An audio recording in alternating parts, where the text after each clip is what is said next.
My wife's dad announced on New Year's Eve, "We're going to replace you with someone else.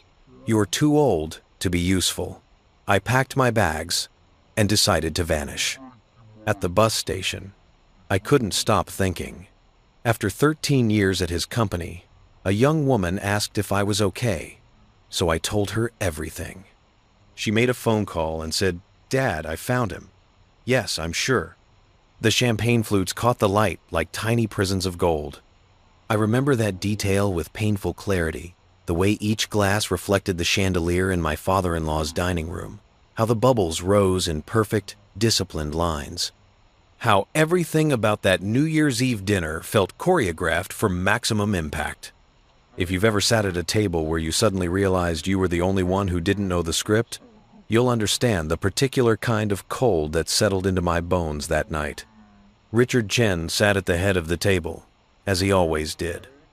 72 years old, silver hair swept back like a corporate Caesar, wearing a navy suit that probably cost more than my first car. My wife Sarah sat to his right, her mother Margaret to his left. I sat next to Sarah, our hands separate on the white tablecloth, not touching. We hadn't touched much in months, but I'd convinced myself it was just stress. Work stress, life stress. The kind of stress that 13 years of grinding yourself into dust for a family business creates. 13 years. I rolled that number around in my mind while Richard's housekeeper Maria, who'd always been kind to me, served the first course. 13 years since I'd married, Sarah and Richard had offered me a position at Chen Industries. "Start at the bottom," he'd said, gripping my shoulder at our wedding reception. "Prove yourself. That's how real men build empires." So I proved myself. I started in logistics, worked weekends, took the assignments no one else wanted. I learned Mandarin to communicate better with our suppliers in Shenzhen. I spent 3 years in procurement, building relationships that saved the company millions. Then operations, then project management, then senior operations director. I'd missed birthdays, anniversaries, my own father's funeral because of a crisis in the Singapore office that only I could handle. "You wanted proof," Richard had said during my last promotion review 6 months ago. "You've given it." But tonight, the way he looked at me across that table like I was a balance sheet entry he was considering writing off, made my stomach clench. "I want to make a toast," Richard announced, standing. The room fell silent, except for the soft clink of his ring against crystal as he lifted his glass. Outside the floor-to-ceiling windows, Chicago sprawled beneath us. 40 stories of winter night and city lights that felt suddenly very far away. I lifted my glass. Sarah lifted hers. Margaret smiled, that smile she'd perfected over decades of corporate dinners, the one that revealed nothing and promised even less. "To 2024, Richard began. "A year of necessary changes." My hand tightened on the stem of my glass. Something in his tone. "Chen Industries has been in my family for 48 years, he continued. "I built it from a small import business into a multinational corporation. But I'm not a young man anymore. It's time to think about succession, about legacy, about who will carry this company into the future." This was it, I thought. This was the moment. After 13 years of proving myself, of sacrificing everything, of becoming the son he never had, this was when he would announce that I was being made CEO, that all of it had meant something. "I've made a decision," Richard said, and his eyes met mine. The moment stretched. I could hear my own heartbeat. Sarah's perfume, something floral and expensive, seemed suddenly cloying. "We're going to replace you with someone else." The words landed like a physical blow. I actually felt my body jolt backward in the chair. "You're too old to be useful." I must have misheard. The champagne bubbles kept rising in my glass, steady and indifferent. Maria had frozen in the doorway to the kitchen. Margaret's smile hadn't changed at all. What?" My voice came out strangled. "You're 39 years old," Richard said, sitting back down with the casual grace of a man who'd just commented on the weather. In tech years, in innovation years, that's ancient. The industry is moving toward AI, toward automation, toward thinking that requires a mindset you simply don't have anymore. You're set in your ways. You think like someone from the old guard. I brought our operations into the 21st century, I said, and I hated how defensive I sounded. The automated inventory systems, the blockchain supply chain tracking. Following trends isn't the same as setting them, Richard interrupted. I need someone who doesn't just implement innovation. I need someone who embodies it. Someone hungry. Someone who hasn't spent 13 years getting comfortable. Sarah still hadn't said anything. I turned to look at her, searching her face for surprise, for anger, for any sign that she was hearing this for the first time. She was studying her champagne. Sarah, I said, just her name, a question and a plea. She finally looked at me, and in her eyes I saw something worse than anger or shock. I saw relief. We talked about this, she said softly. Dad and I. We've been talking about it for months. The room tilted. Or maybe I tilted. It was hard to tell. Months, I repeated. You're not happy, Sarah said, and she actually sounded like she believed it. You come home exhausted every night. You're stressed all the time. This isn't good for you. It isn't good for us. So you decided to fire me? Without even... We're not firing you, Richard said, his voice taking on that patient, explaining to a child tone I'd heard him use with incompetent vendors. We're offering you a very generous severance package. 6 months salary, full benefits for a year, a glowing recommendation. You can take some time, figure out what you really want to do with your life. What I really wanted to do. As if the last 13 years had been some sort of hobby I'd been indulging. Who? I asked. My voice sounded distant, like it was coming from underwater. Who's replacing me? Richard and Sarah exchanged a glance. It was brief, but I caught it the kind of look that said they'd rehearsed this part too. Brandon Mitchell, Richard said. MIT grad, 27 years old. He's been consulting for us for the past 6 months. Brilliant mind.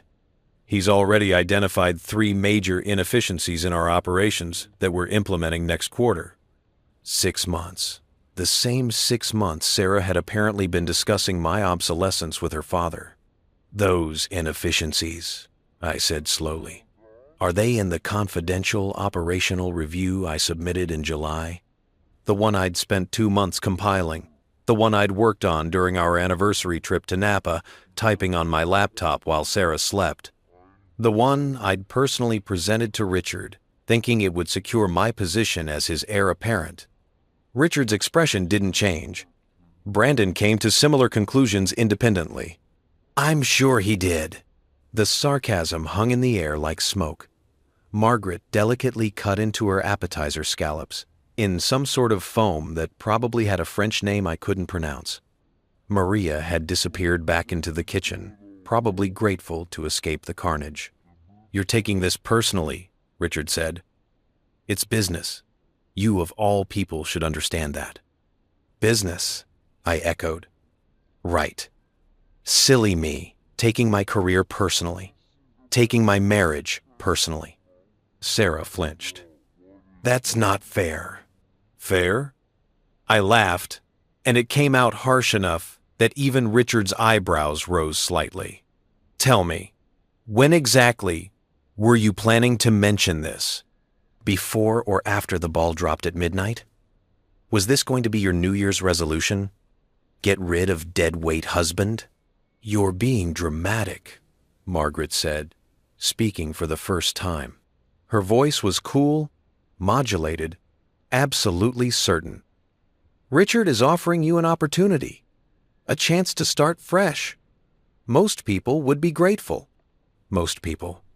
As if I was just another employee, not the man who'd spent 13 years building her son-in-law's dreams into her family's reality. I looked at Sarah again. Really looked at her. The woman I'd fallen in love with in grad school, when she was writing poetry and talking about opening a bookstore. Before her father had convinced her to get an MBA. Before she'd become this polished, corporate version of herself, who could sit at a table and watch her husband be dismantled with the same expression she used reviewing quarterly earnings. "Say something," I told her. "Say anything." She set down her champagne flute with a soft clink. "I think it's for the best." 7 words. That's all it took. I pushed my chair back. The sound was too loud in the elegant room, a violence of wood against marble. "I need some air.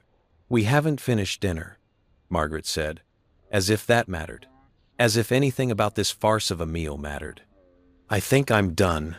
I walked out, down the hallway with its abstract art that cost more than most people's houses, past the home office where I'd spent countless evenings helping Richard review contracts, being mentored, being groomed for a position I now understood I was never going to get, into the marble-floored foyer where my coat hung on a hook that probably cost more than my first month's rent. The elevator ride down felt like falling. 40 floors of descent, of gravity pulling me away from everything I'd built, everything I'd believed. The doorman, James, who always asked about my day, opened the door with his usual professional smile. "Happy New Year, Mr. Peterson." "Yeah," I said. "Happy New Year." The Chicago wind hit me like a slap. December 31st, 11:47 p.m., according to the clock in the lobby. 13 minutes until a new year. 13 minutes until everyone around me started celebrating fresh starts and new beginnings, while I stood on Michigan Avenue trying to figure out how my entire life had been deleted like a spam email. I started walking. No destination, just movement. Past the luxury stores closed for the holiday, past the late-night restaurants where people who still had something to celebrate were finishing their prix-fixé dinners. Past the couple taking selfies in front of their reflection in a darkened window, kissing for the camera, for posterity, for proof that they were happy. My phone buzzed. "Sarah, where are you?" I stared at the message. 3 words. Not "I'm sorry," not "let's talk," not "I should have told you." Just a logistical question. Probably asked because Margaret was concerned about appearances. I turned my phone off. The truth was settling into my bones now, cold and certain as the winter wind. This hadn't been a sudden decision. This had been months in the making. While I'd been working 70-hour weeks, Sarah had been planning my exit. While I'd been learning Mandarin and missing my father's funeral and sacrificing every piece of myself I'd valued, they'd been grooming my replacement. Brandon Mitchell, 27, MIT, probably thought digital transformation was a personality trait. I found myself at the bus station without really meaning to. The Greyhound terminal at Harrison Street, a place I hadn't thought about in years, not since before I'd married into the Chen family and their private cars and their drivers and their world where people like me didn't take public buses. It was almost empty. A few people scattered across the hard plastic seats, their belongings bunched around them like barricades. The fluorescent lights hummed overhead, that particular frequency that sounds like depression feels. The departure board flickered.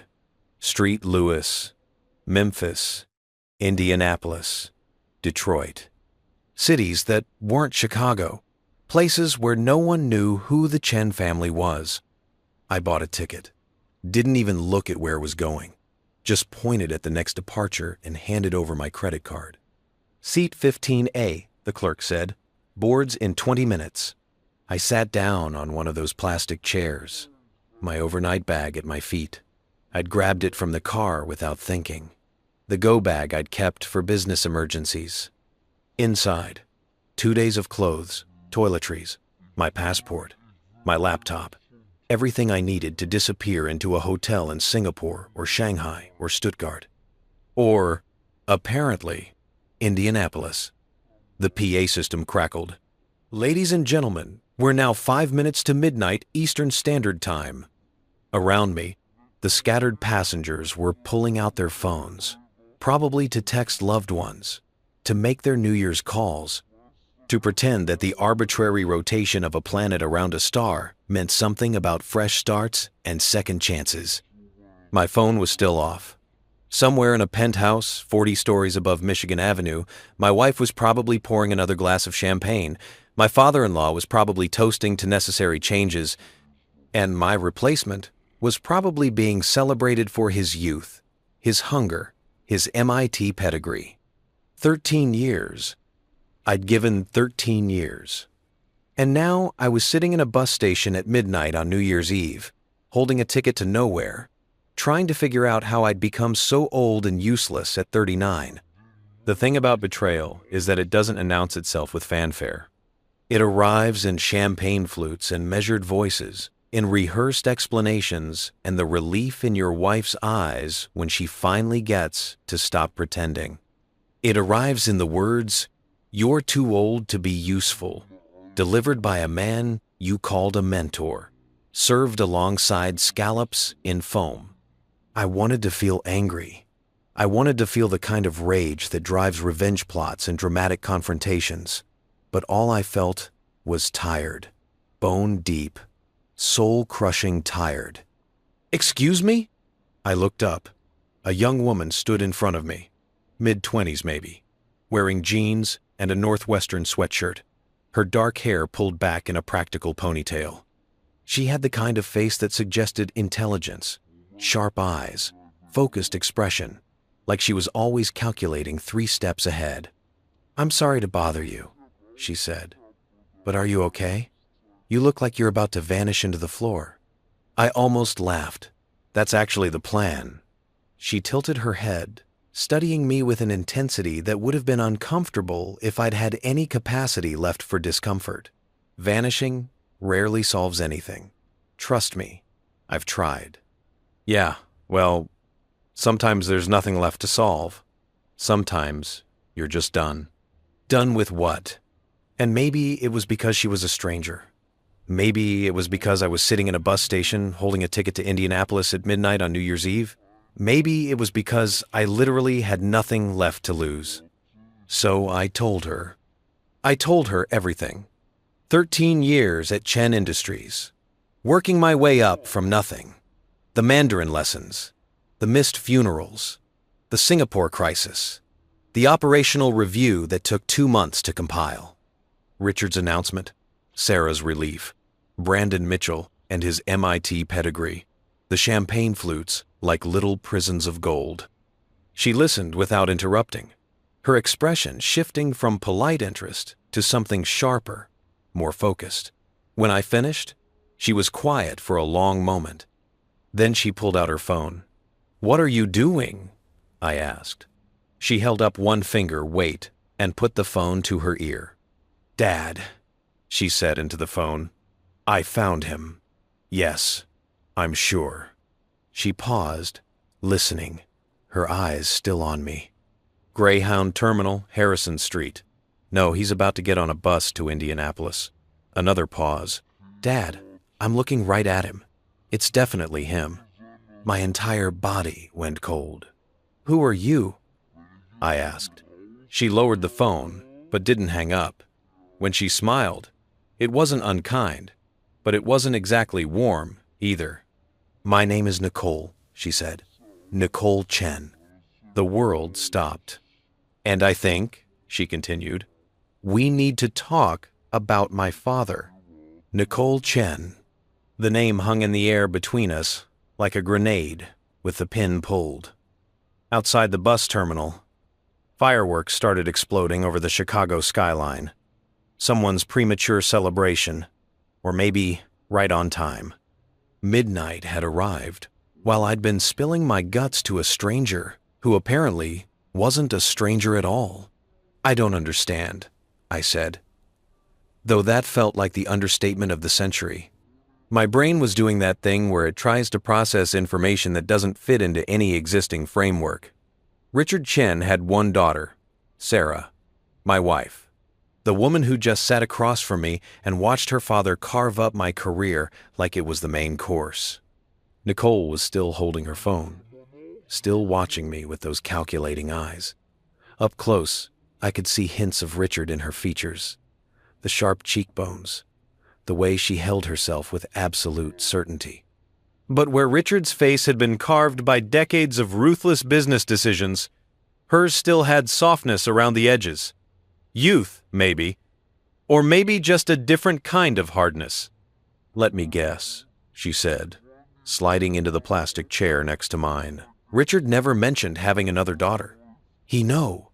I mean, there's Sarah. Just Sarah."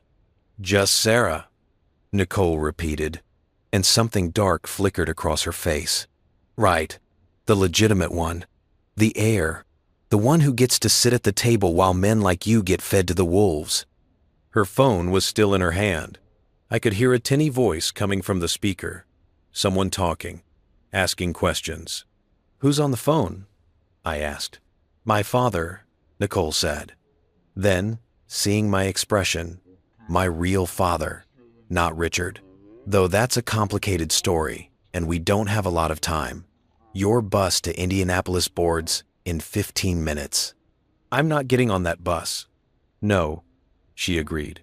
"You're not. You're going to come with me, and you're going to listen to what I have to say. And then you're going to decide whether you want to disappear to Indianapolis and spend the rest of your life wondering what could have been, or whether you want to do something about what just happened to you." The fireworks kept exploding. Through the grimy windows of the terminal, I could see bursts of gold and silver against the dark sky. People celebrating.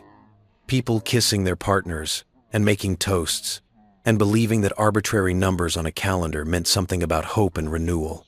"Why should I trust you?" I asked. Nicole smiled, and it was the saddest smile I'd ever seen. "Because I'm the proof that Richard Chen isn't the man you thought he was. Because I've been where you are, thrown away, replaced, told I wasn't good enough. And because I've spent the last 8 years collecting receipts." Receipts. The word made something click in my mind. A piece of the puzzle sliding into place, even though I couldn't see the full picture yet. 8 years, I said slowly. "You've been investigating Richard for 8 years?" "Investigating, documenting, waiting for the right moment. You know what they say about revenge? It's a dish best served cold. Well, it's January in Chicago. Doesn't get much colder than this." She raised the phone back to her ear. "Dad?" "Yeah, he's listening. We're at the terminal." Okay, I will." She hung up and stood, extending her hand to me. "Come on, there's a car outside. We'll explain everything, but not here." "Not in a place where Richard probably has a dozen cameras and at least one person on his payroll." I looked at her outstretched hand. This was insane. I didn't know this woman. She'd appeared out of nowhere, claimed to be Richard's daughter, and now wanted me to get into a car with her and someone she called her real father. Every instinct I had that hadn't been obliterated by the last 2 hours of my life screamed that this was a trap. But then again, what did I have to lose? I took her hand. She pulled me up with surprising strength for someone who probably weighed 120 pounds soaking wet. "Leave the bus ticket," she said. "You won't need it." Outside, the cold hit me like a physical force. The fireworks had stopped, but I could still hear celebrations in the distance, bars and parties, and people who hadn't just had their entire existence restructured without their consent. A black Mercedes was idling at the curb, exhaust pluming in the winter air. Nicole opened the back door and gestured for me to get in. I hesitated for just a moment. Last chance to run, to get on that bus to Indianapolis, to vanish into a life of normalcy and defeat. Then I got in the car. The interior was warm and smelled like leather and expensive cologne. A man sat in the driver's seat, older than me, maybe mid-50s, with salt and pepper hair and the kind of face that suggested he'd seen things that kept him up at night. He turned to look at me, and his eyes did something unexpected. They filled with tears. "Daniel Peterson," he said, his voice rough with emotion. "My God, you look just like your father." I froze. "How do you? Who are you?" "Thomas Barrett," he said, extending a hand back toward me. I served with your father in the Marines. Camp Pendleton, 1995 to 1999. He saved my life in Kosovo.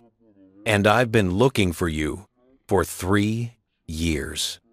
The world tilted again. Twice in one night, some kind of record. My father never talked about the Marines, I said. He died when you were 26. Thomas finished. I know. I was at the funeral. In the back. You probably didn't notice me. There were a lot of people there. Your father was a good man. The best man I ever knew. Nicole slid into the seat next to me and pulled the door shut. Drive, Dad, before someone notices we're here. Thomas put the car in gear and pulled away from the curb. We drove in silence for a few blocks, heading north on Michigan Avenue, past the Art Institute and Millennium Park, and all the landmarks I'd passed 1,000 times during my 13 years in this city. I don't understand what's happening, I said finally. Any of it. I know, Thomas said, and I'm sorry. I know this must be overwhelming, but Nicole's right. We don't have a lot of time. Richard Chen is a dangerous man, and now that he's made his move against you, things are going to happen fast. Dangerous how?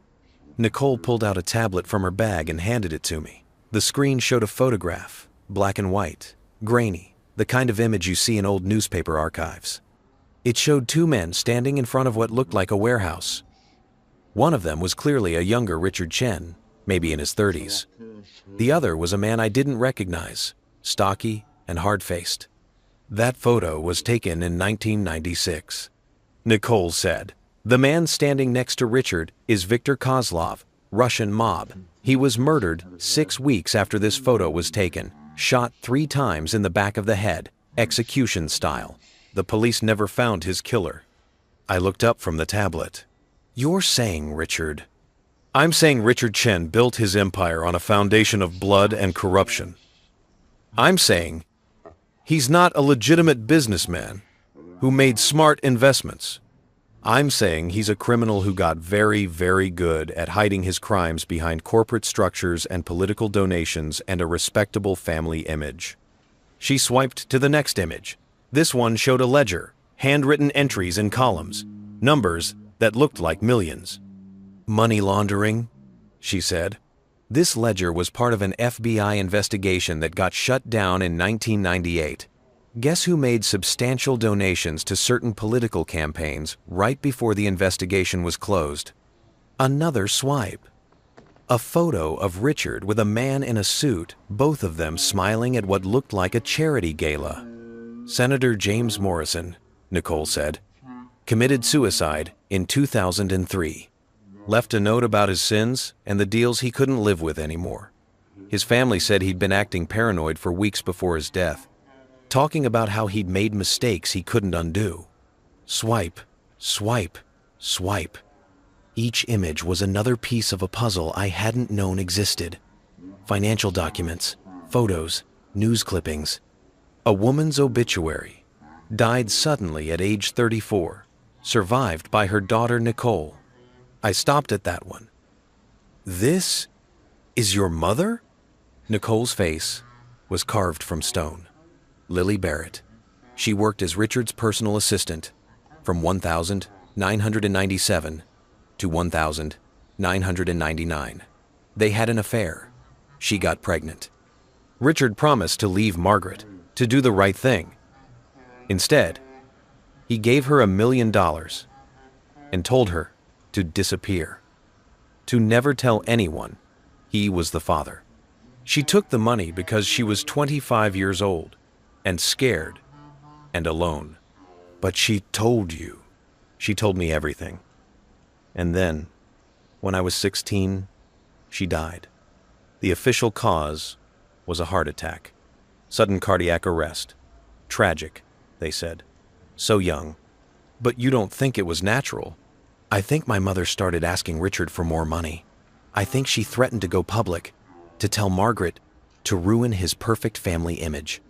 And I think 3 weeks later she was dead.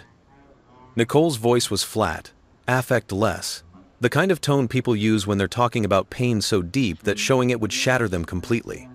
I can't prove it, That's the thing about Richard. He's very good at making things look natural, making problems disappear. Thomas had been driving while Nicole talked, and I realized we were heading out of the city now, onto the highway, going somewhere I didn't know. Where are we going? I asked. Somewhere safe, Thomas said. Somewhere we can talk without worrying about who's listening. Nicole came to me 3 years ago with everything she'd found about Richard. We've been building a case ever since. A case for what? If you can't prove he killed your mother, we can prove other things, Nicole said. She swiped to another document on the tablet. Tax evasion, securities fraud, bribing federal officials, RICO violations. We have 8 years of documentation, Daniel. 8 years of following paper trails and interviewing witnesses and connecting dots that everyone else missed because they were too dazzled by Richard Chen's success story. I stared at the tablet, at the evidence spread across its screen like a map to hell. Why now? I asked. Why tonight? Why me? Nicole and Thomas exchanged a glance in the rearview mirror. Because you were the last piece, Thomas said quietly. The one we've been waiting for. I don't understand. Your operational review, Nicole said. The one you submitted to Richard 6 months ago. The one that identified inefficiencies and recommended restructuring. Do you remember what kind of access you needed to compile that report? I thought back. Everything. Full access to all operational databases, financial systems, supplier contracts. Exactly. You had keys to every door in Chen Industries. And you documented everything, didn't you? Because that's the kind of thorough, detail-oriented person you are. The kind of person who keeps receipts. The phrase again, receipts. I don't have my report anymore, I said. It's on the company servers. This, and quote, Witheramander, Witheramander, Witheramander, Witheramander, Witheramander, Witheramander, Witheramander, Witheramander, Witheramander, Witheramander, Witheramander, Witheramander, Witheramander. But you backed it up, Nicole said. It wasn't a question. Because you're careful. Because you knew it represented 2 months of work. You backed it up to your personal drive, didn't you? I had. Of course I had. The backup was on my laptop, in my overnight bag, sitting at my feet in this car racing through the Chicago suburbs toward God knew where. What's in my report that you need? I asked.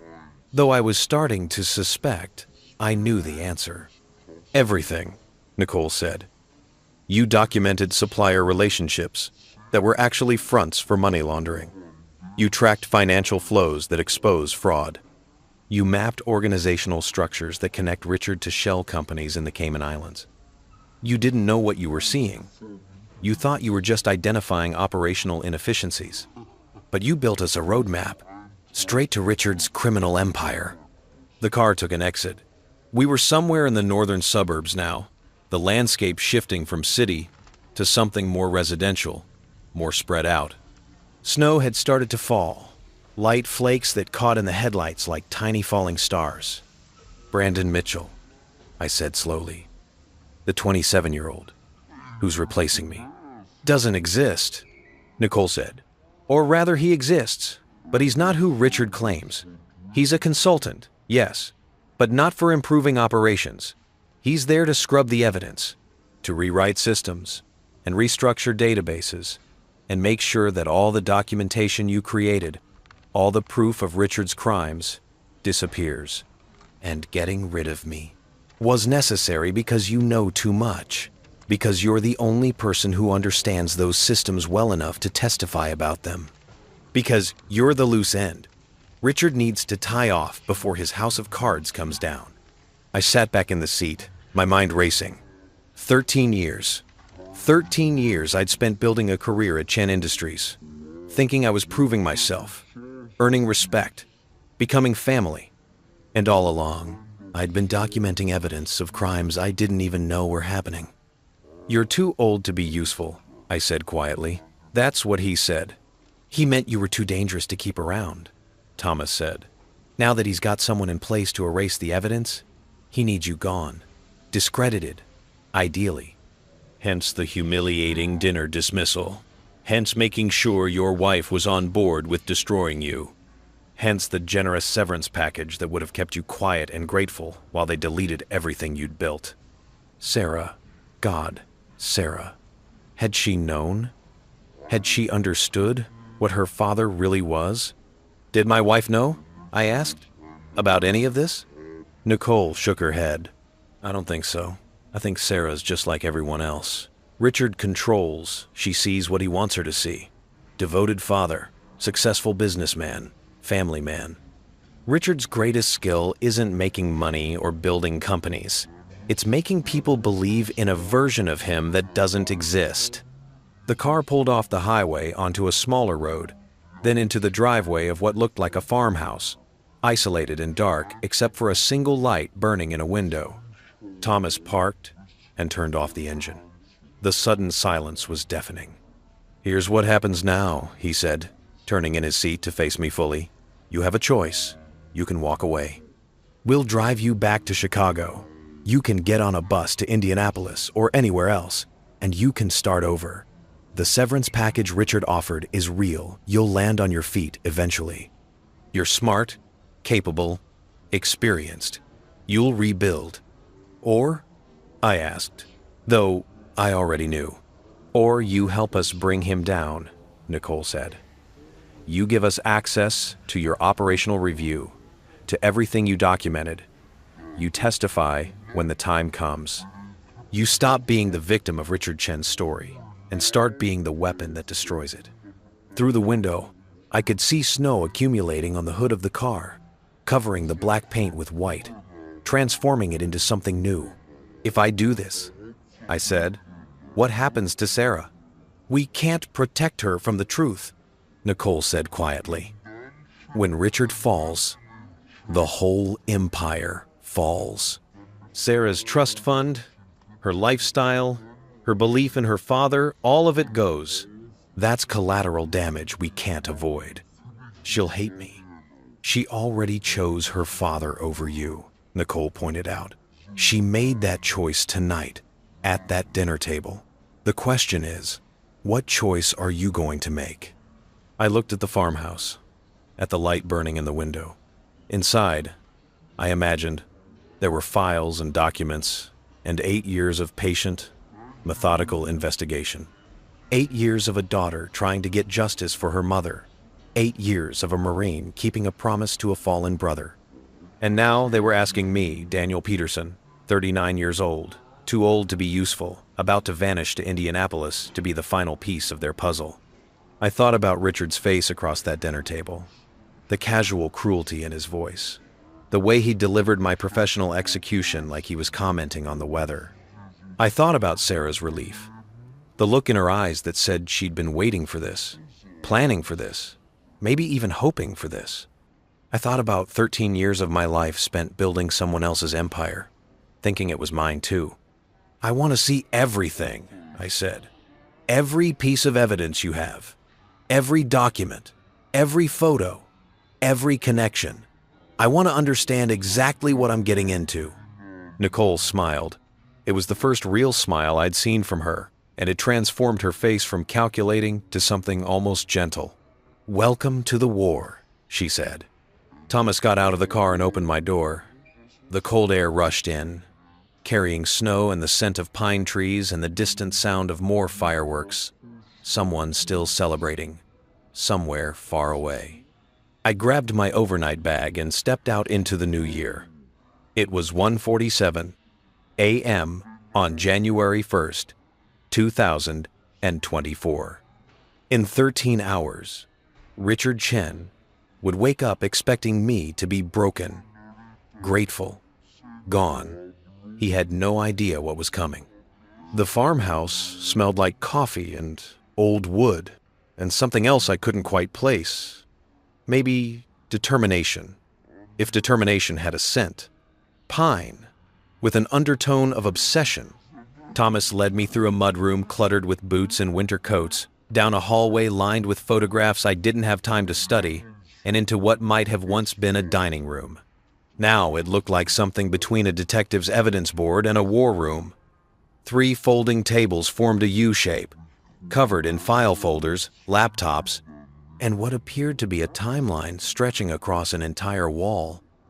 Red string connecting photographs and documents, like a spider's web of corruption. Jesus, I breathed. 8 years, Nicole said behind me, closing the door. This is 8 years of my life on these tables.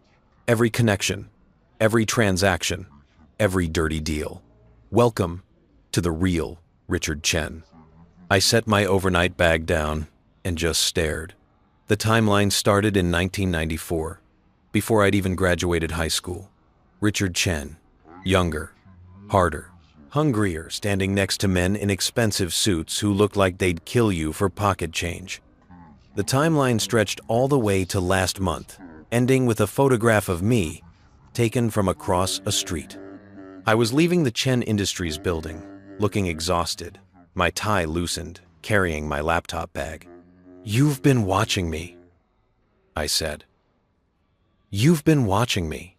"Waiting for you," Nicole corrected, hoping Richard would make a mistake. And he did. He got comfortable. He brought you in too close, gave you too much access, and then he panicked when he realized what you documented. Thomas moved to one of the laptops and pulled up a chair. "Coffee?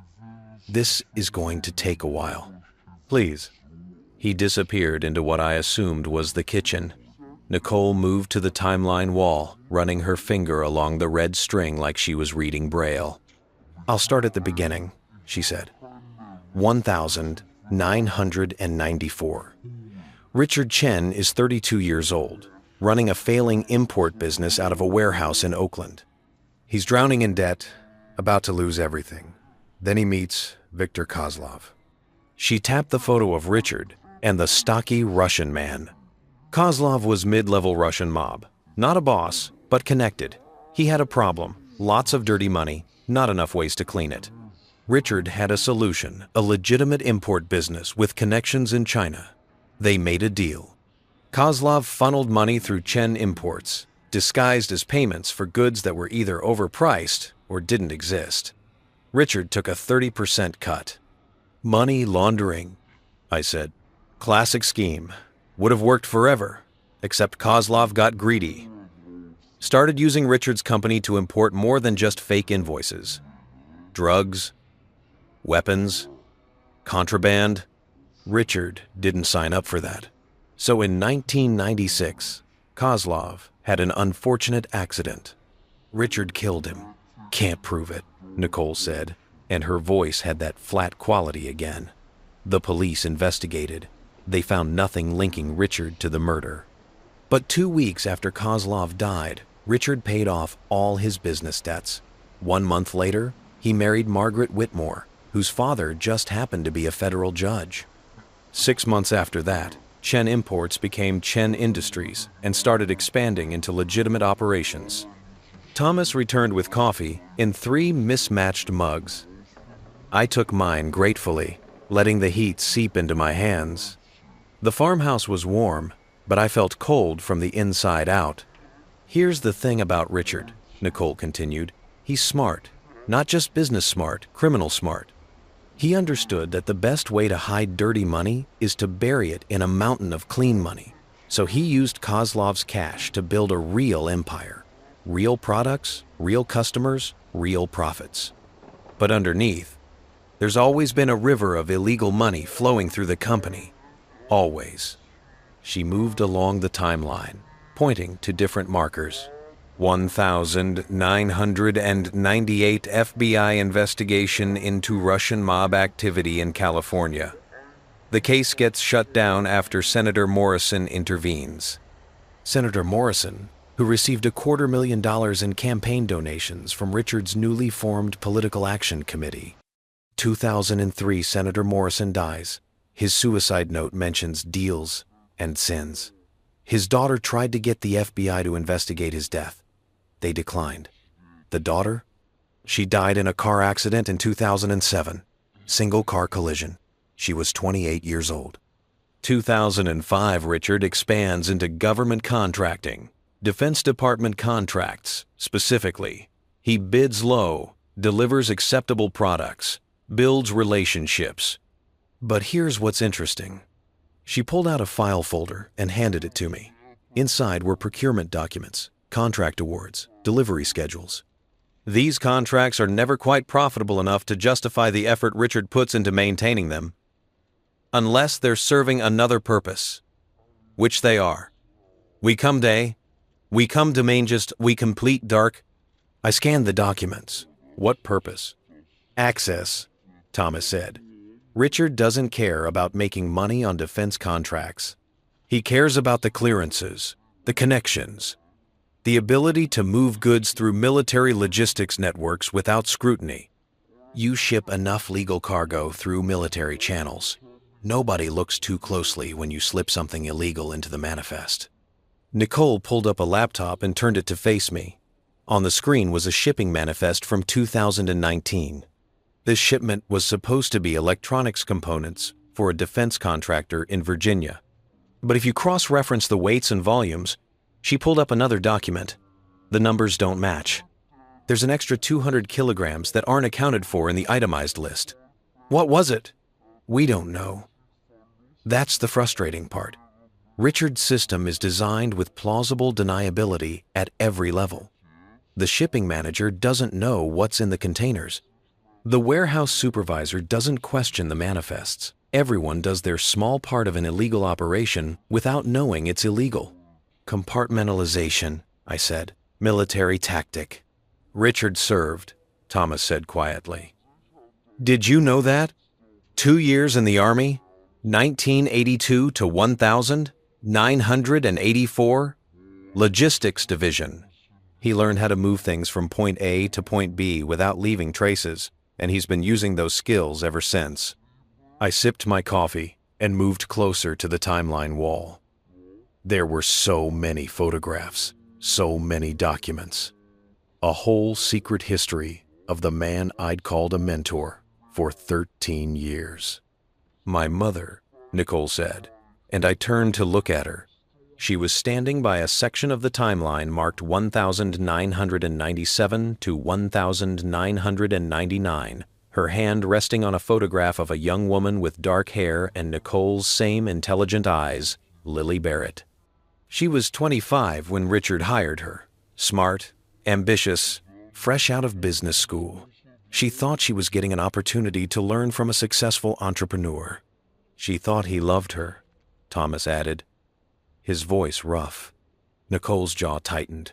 He was good at making people believe that, making them believe they were special, that they mattered. My mother got pregnant in 1998. Richard promised to leave Margaret, to do right by her. Instead, he handed her $1 million and a non-disclosure agreement.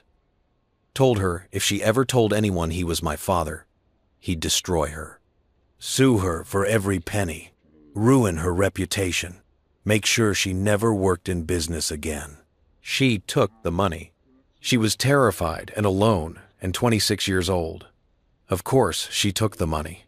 She moved to Denver, invested it carefully, started a small consulting business, raised me, and she never told anyone about Richard, not until I was 16. Nicole pulled the photograph of her mother off the wall and held it, staring at the frozen moment captured in the image. I came home from school one day and found her sitting at the kitchen table with a bottle of wine and a manila folder. She was crying. She told me everything. Richard, the affair, the NDA, the money. She told me she'd been diagnosed with a heart condition. Nothing serious, the doctor said. Manageable, with medication.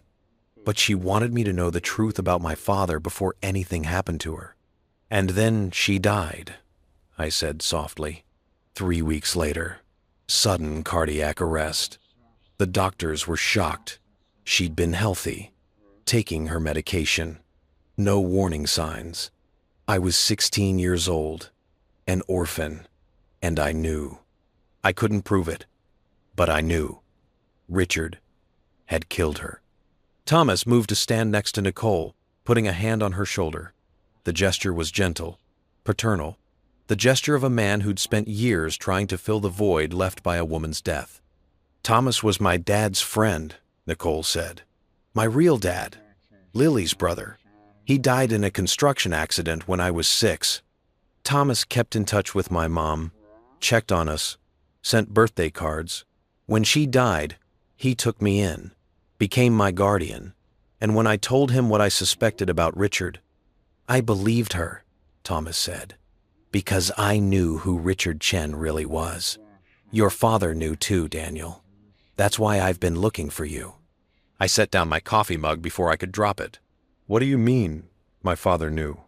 Thomas moved to a file cabinet and pulled out a folder marked Peterson, James, USMC. He handed it to me with the kind of reverence people use when handling sacred objects. Inside were photographs of my father in his Marine uniform, younger than I'd ever seen him, awards and commendations, and then stapled to a handwritten note, a business card for Chen Industries. Your father saved my life in Kosovo, Thomas said. 1,999. We were doing peacekeeping work, and our convoy got ambushed. Your dad pulled me out of a burning vehicle, took shrapnel to his leg doing it.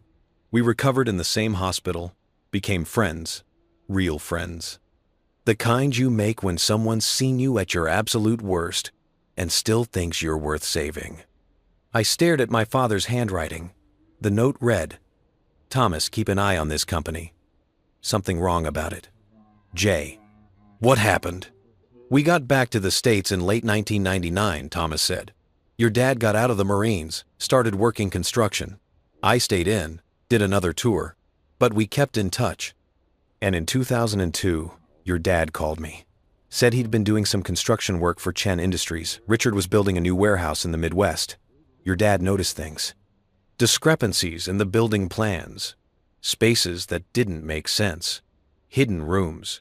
He started asking questions. My father. My quiet, hard-working father who'd never talked about his work. Who'd come home tired and dusty and had never, ever mentioned Richard Chen. What kind of questions?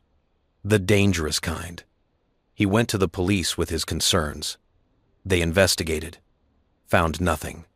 The hidden rooms in the warehouse were for climate-controlled storage, perfectly legitimate. The discrepancies were architectural necessities. Everything Richard did was just barely legal enough to avoid prosecution. But your dad didn't drop it. He kept digging. And then, he died, I said. The words felt heavy. Scaffolding collapse. 2013. They said it was an accident. Faulty equipment. Your father was the most safety-conscious man I ever knew, Thomas said. He checked and double-checked everything. That's what kept him alive in Kosovo when the rest of our convoy died. He didn't make mistakes with equipment. The room was too quiet. I could hear my own heartbeat, loud and insistent. You think Richard killed my father. I think your father got too close to something Richard couldn't afford to have exposed. And I think 2 weeks later, Richard hired a new safety inspector for his construction sites. And I think that inspector found that the scaffolding that killed your father had been tampered with. And I think that inspector was offered a very generous severance package and an NDA in exchange for keeping quiet about it. Nicole handed me another folder. Inside was a settlement agreement, dated 3 weeks after my father's death. The safety inspector's signature. The amount, $500,000. The clause, perpetual silence about any and all findings related to the incident. We found him 2 years ago, Nicole said. The inspector. He's dying of lung cancer now. Guilty conscience. He told us everything, but he won't testify. The NDA has teeth, and Richard's lawyers are vicious. The inspector has grandkids he wants to leave money to. He can't afford to break the agreement. I sat down heavily in one of the folding chairs. My father had been killed by Richard Chen, and I'd spent the last 13 years working for the man who'd murdered him, calling him mentor, trying to earn his respect, marrying his daughter. The room spun. Or maybe I spun. It was hard to tell. Daniel, Thomas said gently, breathe. I realized I'd been holding my breath. I gasped, dragged air into my lungs, tried to make sense of a world that had inverted completely in the span of 3 hours. "You said you've been looking for me." I managed. "Why?" "Because you were the missing piece," Thomas said. "We had evidence of money laundering, corruption, suspicious deaths, but we didn't have proof. Not the kind that would hold up in court. Everything we had was circumstantial. And then, 3 years ago, Nicole discovered something." Nicole pulled up a file on her laptop. "I've been monitoring Chen Industries' digital footprint since I was 18, looking for vulnerabilities, for evidence, for anything I could use. And I found something interesting. In 2018, Richard hired a new senior operations director, someone with no family connections, no MBA from a fancy school, no obvious reason to be elevated so high, so fast." "Me?" I said. "You. I looked into your background, found out your father was James Peterson, found out he'd worked for Richard, found out he died in a suspicious accident. And I realized Richard had brought the son of a man he'd killed into his inner circle. Why would he do that?" "He didn't know," I said slowly. "I never mentioned my father's construction work. I was in grad school when he died. Richard knew I'd lost my father, but I never talked about how. I never made the connection between Peterson Construction Services and Chen Industries." "Exactly. You were invisible to him. Just another ambitious kid trying to marry up. So he used you, gave you access to everything, let you document his entire operation. And when you produced that operational review, when you handed him a comprehensive map of his empire, he realized you'd seen too much. I thought about that review. 2 months of work, full access to every database, every contract, every supplier relationship. I'd documented it all, organized it, analyzed it. I'd thought I was showing initiative, proving my worth. I'd been building the evidence that would destroy him." "Your operational review," Nicole said, pulling my laptop out of my overnight bag. "May I?" I nodded. She opened it, typed in my password that I'd unconsciously told her when she asked earlier in the car, and pulled up my files. There it was. Chen, Operations, Review, Final, PDF. 247 pages of detailed analysis. Nicole's eyes scanned the document, and with each page, she scrolled through. Her smile grew wider. "This is beautiful," she breathed. "Daniel, this is everything. You documented supplier relationships we've been trying to prove for years. You mapped financial flows that connect to shell companies we knew existed but couldn't link. You even, oh my God, you even identified the discrepancy in the defense contracts. You flagged it as an inefficiency. You thought the extra weight was sloppy inventory management. What was it really?" "Proof," Thomas said. "Proof that Richard's been using military logistics to move illegal goods. With your documentation, with your access credentials, with your testimony, we can finally prove it. All of it." I looked at the laptop screen, at 2 months of my life distilled into a PDF, at evidence I'd compiled without knowing what I was really doing, at the weapon I'd accidentally forged. "What happens now?" I asked. Nicole and Thomas exchanged another look. This one was different, anticipatory, almost hungry. "Now," Nicole said, "we plan. We have the evidence. We have you. We have 8 years of investigation ready to go. But we need to be smart. Richard Chen doesn't go down easy. He has connections, money, lawyers who could make a murder charge look like a parking ticket. We need to hit him from every direction at once.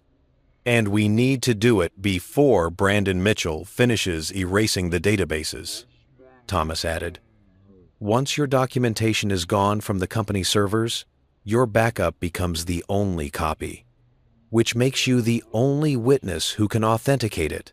"How long do we have?" "Based on Mitchell's timeline, maybe 3 weeks before he completes the system restructuring. But Richard will move faster than that if he realizes you're not broken. If he suspects you're planning something. I thought about Richard, waking up in his penthouse tomorrow morning, satisfied, confident that he'd handled the problem of Daniel Peterson, that his empire was secure, his secrets safe, his replacement consultant busy erasing the evidence. He told me I was too old to be useful, I said. Nicole smiled. It wasn't a kind smile. It was a smile that promised fire and reckoning. Let's show him exactly how useful you can be. Outside, the snow had stopped. Through the farmhouse windows, I could see the first hint of dawn touching the horizon gray light creeping into a sky that had been dark for too long. It was 5:23 a.m. on January 1st, 2024. Somewhere in Chicago, Richard Chen was sleeping peacefully. Not for long. I didn't sleep. How could I? Every time I closed my eyes, I saw my father's face. Not the way I remembered him from the funeral, gray and still and wrong, but the way he'd been when I was a kid. Laughing at something stupid I'd said, teaching me to tie a tie for my first job interview, standing in the doorway of my dorm room, proud and awkward, the day he dropped me off at college. "You're going to do great things, Danny," he'd said. I'd spent 13 years trying to prove him right. Turned out I'd spent 13 years working for the man who'd killed him. The sky outside the farmhouse windows had shifted from black to gray to that pale winter blue that looks like hope if you squint hard enough. I sat at one of the folding tables, my untouched third cup of coffee going cold beside me, staring at my operational review on the laptop screen. 247 pages. Every page a nail in Richard Chen's coffin, if we did this right. If we didn't, every page was a death sentence for me. "You should eat something." I looked up. Nicole stood in the doorway, holding a plate with toast and scrambled eggs. She was still wearing the same clothes from last night, jeans and the Northwestern sweatshirt, but her hair was wet from a shower. And she looked more alert than anyone had a right to be at 6 in the morning after the night we'd had. "Not hungry," I said. "Eat anyway. We've got a long day ahead, and you're going to need your strength." She set the plate down in front of me with the kind of finality that suggested arguing would be pointless. "Thomas is making calls. We have some people we need to bring into the loop." "What people?" "FBI agents who aren't on Richard's payroll. Journalists who can't be bought. Lawyers who specialize in RICO cases. The kind of people who've been waiting for someone to hand them a case against Richard Chen on a silver platter." I picked up a piece of toast, bit into it mechanically. It tasted like cardboard, but Nicole was right. I needed to eat, needed to stay functional, needed to be sharp for whatever came next. "You've thought about this," I said. "The end game, how it all plays out." Nicole sat down across from me. "I've thought about nothing else for 8 years. Every scenario, every angle, every possible way Richard could slither out of consequences. The man is a master of survival. He's gotten away with murder, fraud, money laundering, corruption, crimes that would have buried anyone else. You know why? Money? Connections? Capineted drain. Fear," Nicole corrected. "Richard's real genius is making people afraid of what happens if they cross him. Witnesses die, evidence disappears, careers get destroyed, families get ruined. He's built an empire on the foundation of terror, disguised as business acumen." I thought about the safety inspector who'd found evidence of sabotage on the scaffolding that killed my father. $500,000 and an NDA. Enough money to secure his family's future, enough legal threat to ensure his silence. How many other people had Richard bought? How many had he scared into submission? "So how do we beat that?" I asked. "How do we take down someone who's made fear his business model?" "We give people something more powerful than fear." Nicole pulled her laptop over and opened a new file. "We give them courage by being courageous. We give them hope by showing them Richard can bleed. And we do it all at once, so fast and from so many directions that he can't contain it. She turned the laptop to show me a document. It was a timeline, but not like the one on the wall. This one mapped forward, not backward. A battle plan. Week 1, she said, pointing to the first section. We compile everything. Your operational review gets cross-referenced with our existing evidence. Every connection, every transaction, every crime. Thomas has a contact at the FBI Special Agent Victoria Martinez. She's been trying to build a case against Richard for 5 years, but she's never had enough evidence. We give her everything. She opens a formal investigation. Richard will know something's happening the moment the FBI comes knocking. That's the point.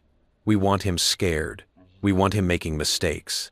Scared people scramble. They call in favors, lean on connections, make moves that expose them. And while he's busy trying to contain the FBI investigation, we hit him from the other directions. She scrolled down. Week 2, we go to the press. Not mainstream media, Richard owns too many of them, but investigative journalists, the kind who love taking down powerful men. We leak selected evidence, financial documents that show money laundering, emails that prove fraud, photos that connect him to known criminals. Nothing classified, nothing that compromises the FBI investigation, but enough to create a media firestorm. His lawyers will file injunctions, claim defamation. Let them. Every legal action he takes is another story. Every attempt to silence the press is proof he's hiding something. And while his lawyers are busy with that, Week 3, I said, following her logic. What happens in Week 3? Nicole's smile was cold. Week 3 is when we file the lawsuits, wrongful death suits on behalf of my mother's estate, on behalf of your father's estate, civil RICO suits that freeze his assets, shareholder derivative suits that challenge his control of Chen Industries. We bury him in litigation from every direction. Even if he wins every case, which he won't, the legal fees will be astronomical, and the discovery process will expose even more evidence. I stared at the timeline. It was elegant, methodical, the kind of plan you made when you'd spent 8 years thinking about nothing but revenge. This destroys everything, I said quietly. Chen Industries, Sarah's trust fund, the company's employees. There are thousands of people who work for Richard, innocent people who have nothing to do with his crimes. I know. Nicole's voice was soft. You think I haven't thought about that? You think I don't know that when Richard falls, a lot of collateral damage comes with him? But what's the alternative? Let him keep operating? Let him keep laundering money and bribing officials and killing people who get too close to his secrets? She leaned forward, and for the first time since I'd met her, I saw real emotion crack through her controlled exterior. My mother died, Daniel. Your father died. Senator Morrison died. His daughter died. How many others? How many people has Richard destroyed because we didn't have the courage to bring him down? That's on us if we walk away. That's on us if we decide protecting his employees is more important than stopping him. The eggs were cold now, congealing on the plate. I pushed it away and pulled the laptop closer, studying the timeline. What do you need from me? I asked. Everything. Your testimony about the operations. Your authentication of the documents. Your willingness to stand up in court and say, I saw this, I documented this. This is real. Without you, we have evidence but no chain of custody. We have documents but no one to verify them. You're the linchpin, Daniel. The whole plan pivots on you. Thomas appeared in the doorway.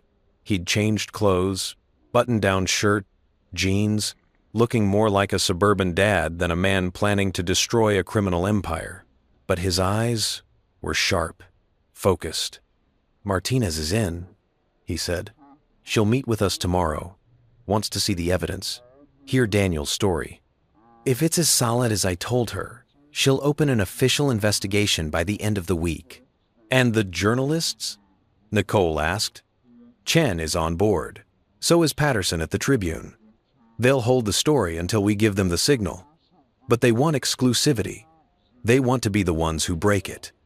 Nicole nodded, typing notes into her laptop. Watching them work together, the easy communication, the shared purpose, I realized this wasn't new for them. This was practiced, refined. They'd been preparing for this moment for years. "What about Sarah?" I asked. The typing stopped. Thomas and Nicole exchanged a glance. "What about her?" Nicole said carefully. "She's going to call. Text. Eventually, she's going to realize I'm not at a hotel sulking. She's going to start looking for me. And when Richard realizes I've vanished, he'll assume you ran," Thomas said, took the severance package and disappeared. "That's what he wants. That's what makes you safe. A man hiding in Indianapolis isn't a threat. But I'm not hiding in Indianapolis. Richard doesn't know that. And Sarah," Thomas paused. "Sarah chose her side last night, Daniel. She sat at that table and watched her father destroy you. She didn't defend you, didn't question it. She was relieved." The words stung because they were true. I'd seen it in her eyes.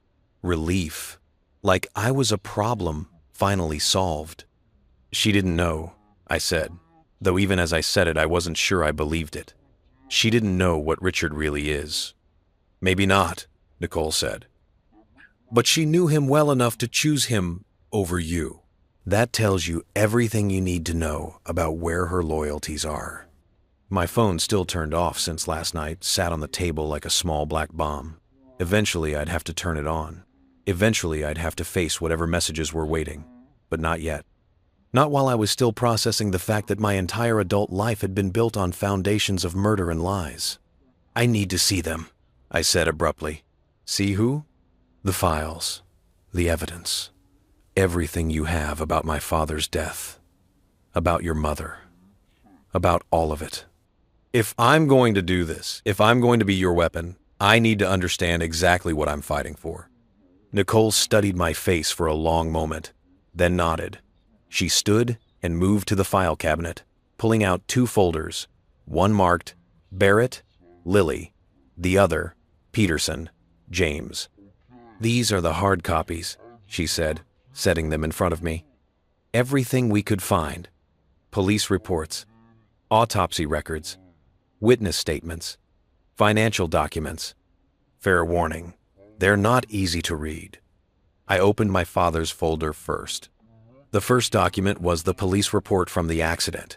Scaffolding collapse at Chen Industries warehouse construction site, the 15th of June, 2013. 1 fatality. James Peterson, age 56. Cause of death, blunt force trauma, multiple fractures, internal bleeding. The report described the scene equipment failure, structural collapse, tragic accident. There was a note about the safety inspection that followed, marked inconclusive findings. Underneath was the settlement agreement with the inspector, the one who'd found evidence of tampering, the one who'd taken $500,000 to stay quiet. Then, photographs. Not of my father, thank God, I couldn't have handled that, but of the scaffolding. Close-ups of bolts that looked sheared rather than broken, metal that seemed cut rather than fractured. Evidence that made it clear this wasn't an accident. "The inspector said the cuts were precise," Nicole said quietly. She was reading over my shoulder. Professional.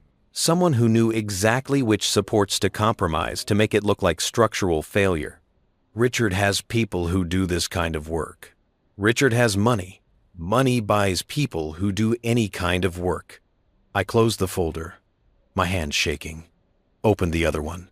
Lily Barrett. The autopsy report listed cause of death as sudden cardiac arrest, myocardial infarction. The doctor's notes described a young woman with a manageable heart condition, properly medicated, no history of events. Then, out of nowhere, catastrophic heart failure. "They tested for toxins," I said, scanning the toxicology report. "Standard tests. They found nothing, but there are substances rare, expensive, hard to detect that can trigger cardiac events in people with pre-existing conditions. Potassium chloride, for instance, mimics natural heart attack, breaks down quickly in the body.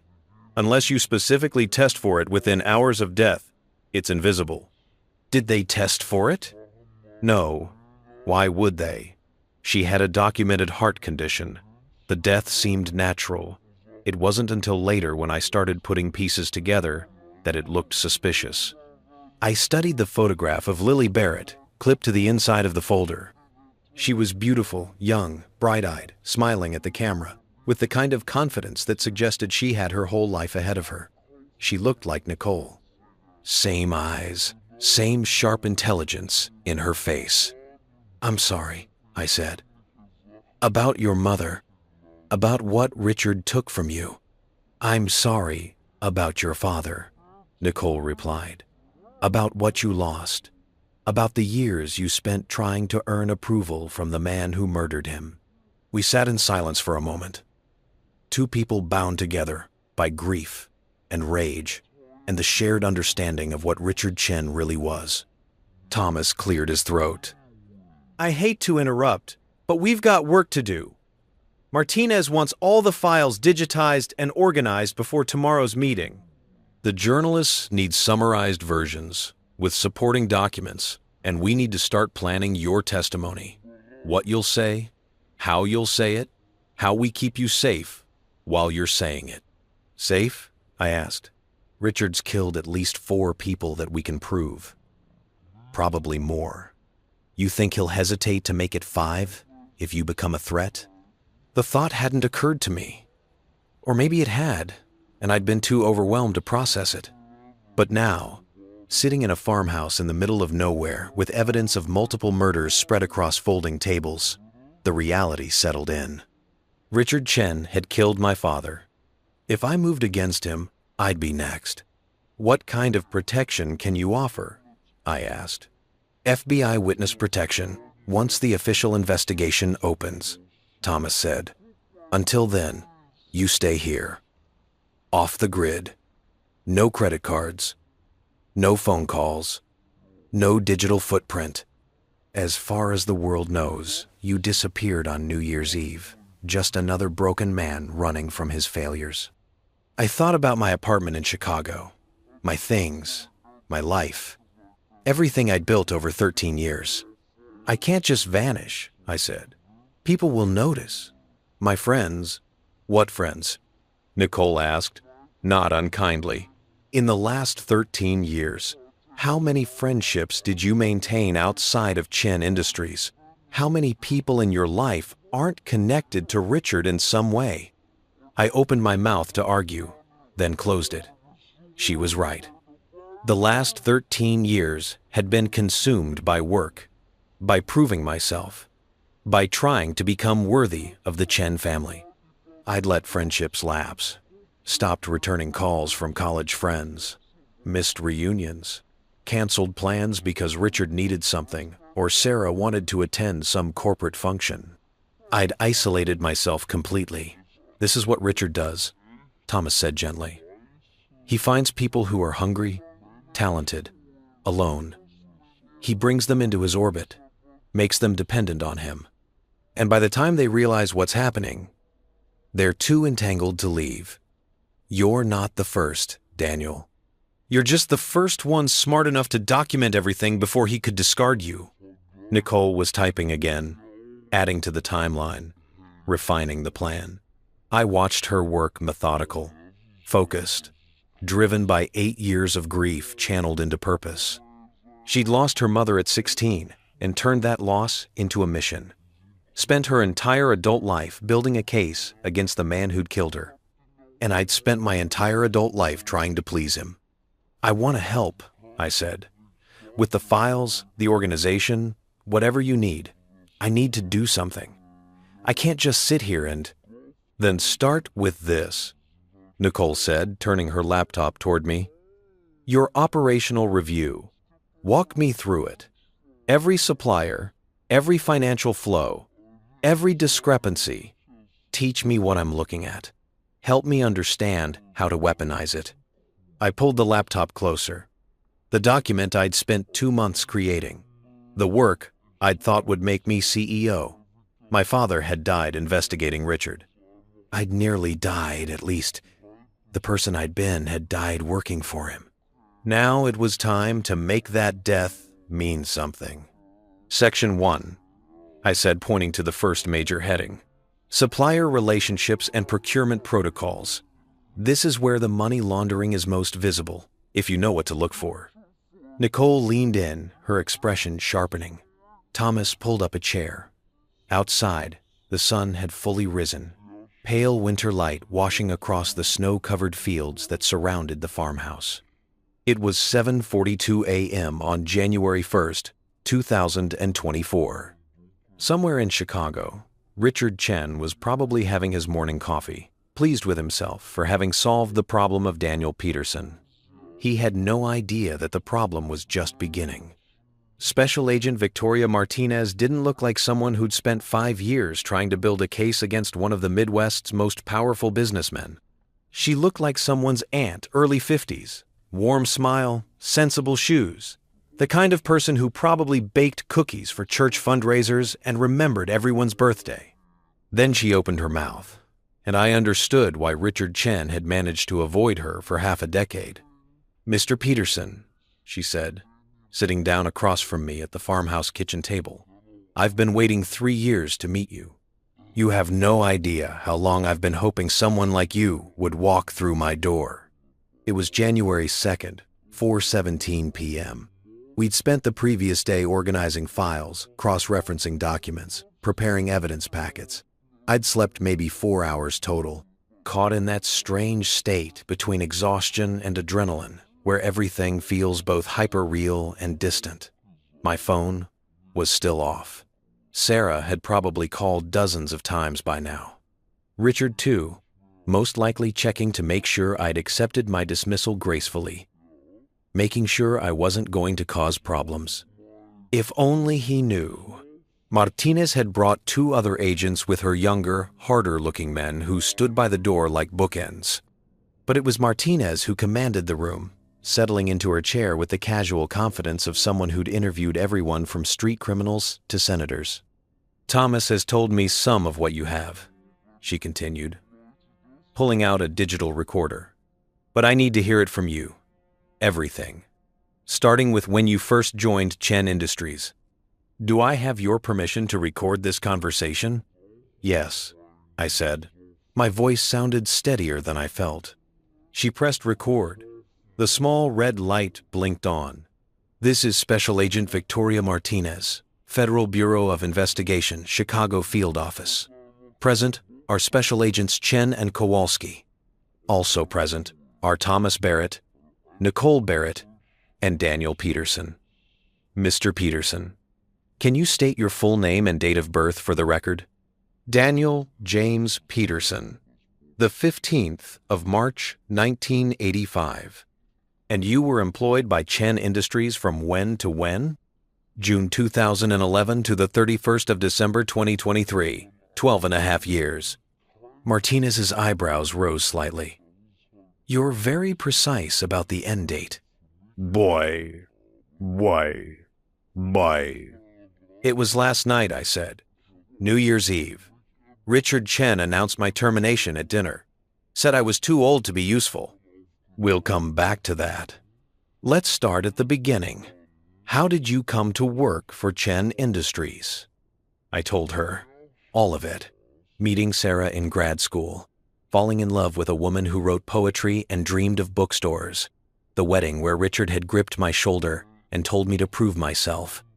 Starting in logistics, working my way up, learning Mandarin, missing funerals, sacrificing everything to become the son Richard never had.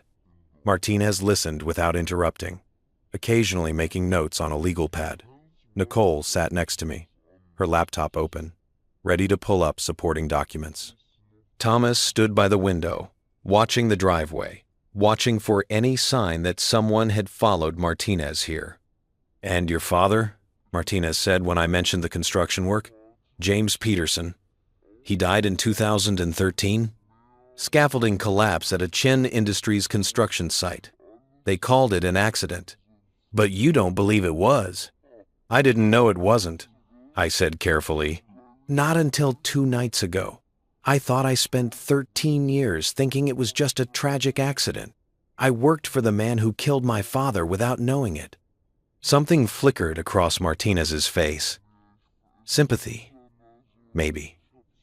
Or anger on my behalf. Tell me about the operational review, she said. This was the part we'd rehearsed. Nicole and I had spent hours yesterday walking through the document, identifying every piece of evidence buried in my analysis. Now, I had to make Martinez understand what she was looking at. In July of last year, Richard asked me to conduct a comprehensive operational review of Chen Industries. He said he wanted to streamline processes, identify inefficiencies, prepare the company for future growth.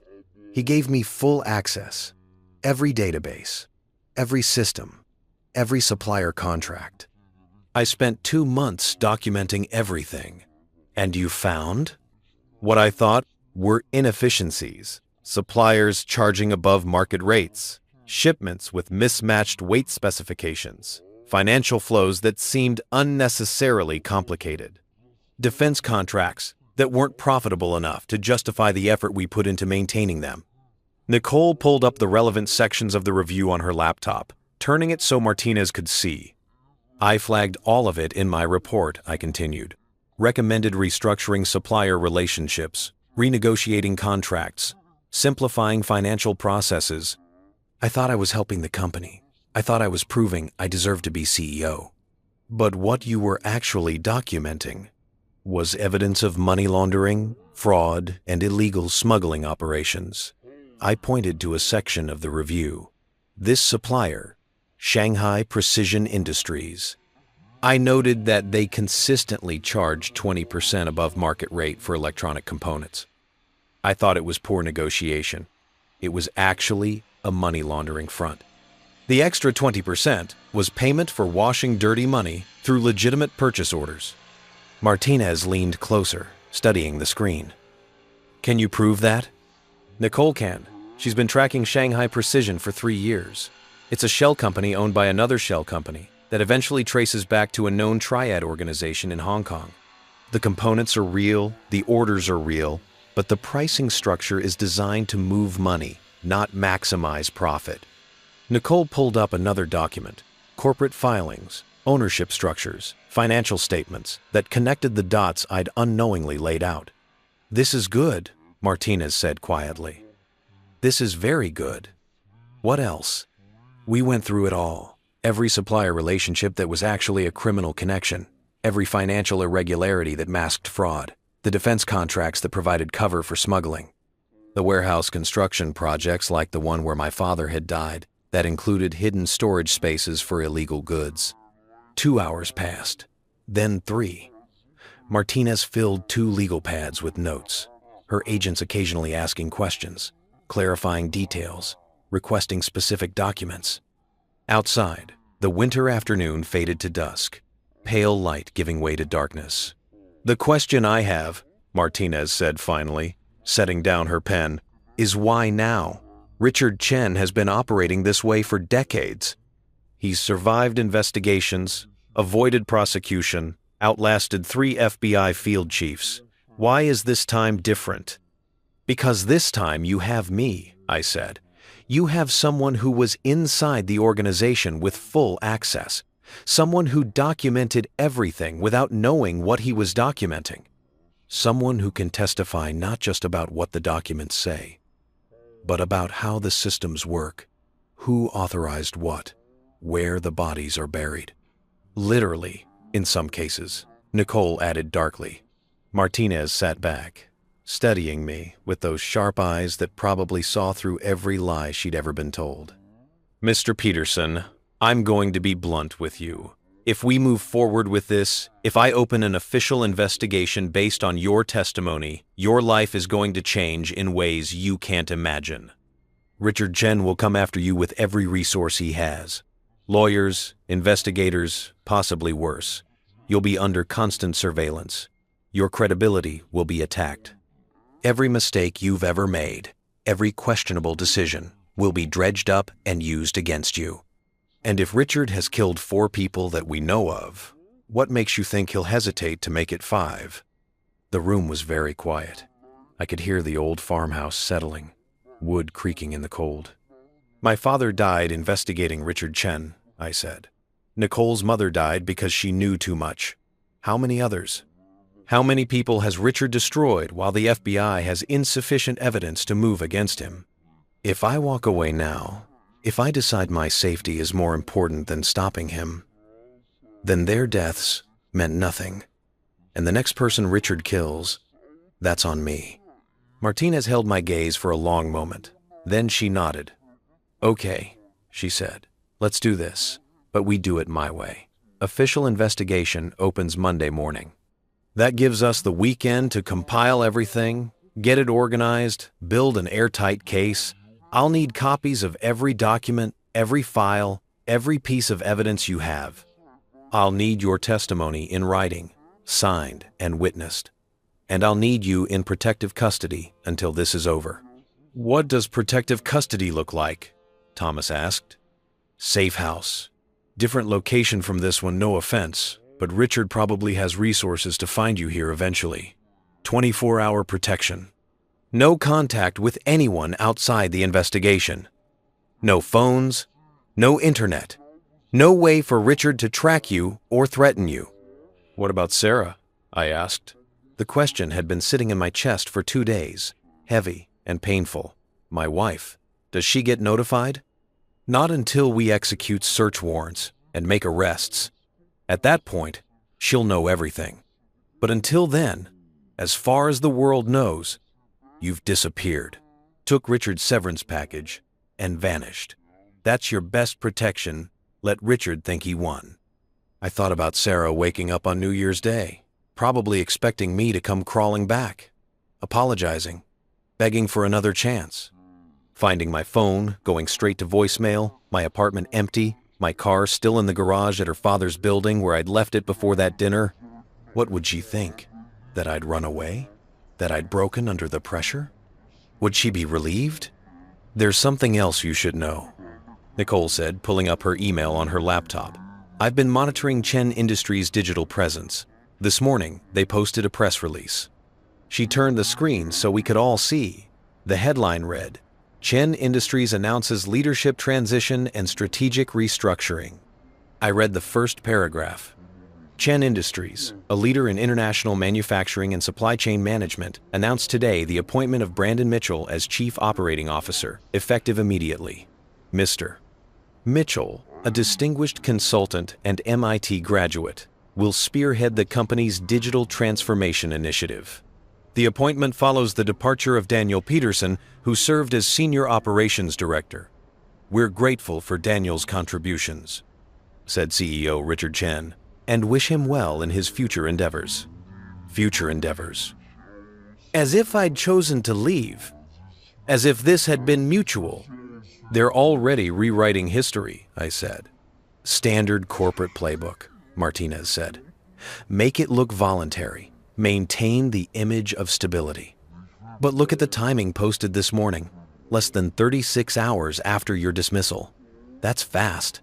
Richard's moving quickly to lock in the narrative before you can contradict it. He's scared, Nicole said, with satisfaction. He fired you on New Year's Eve. You disappeared, and now he's scrambling to control the story. He's worried you might talk. He should be, Martinez said. She stood, gathering her legal pads. Mr. Peterson, I'm going to be honest with you. This case is going to be complicated. Chen has connections that go all the way to Washington. He's donated to senators, congressmen, federal judges. He's going to fight this with everything he has.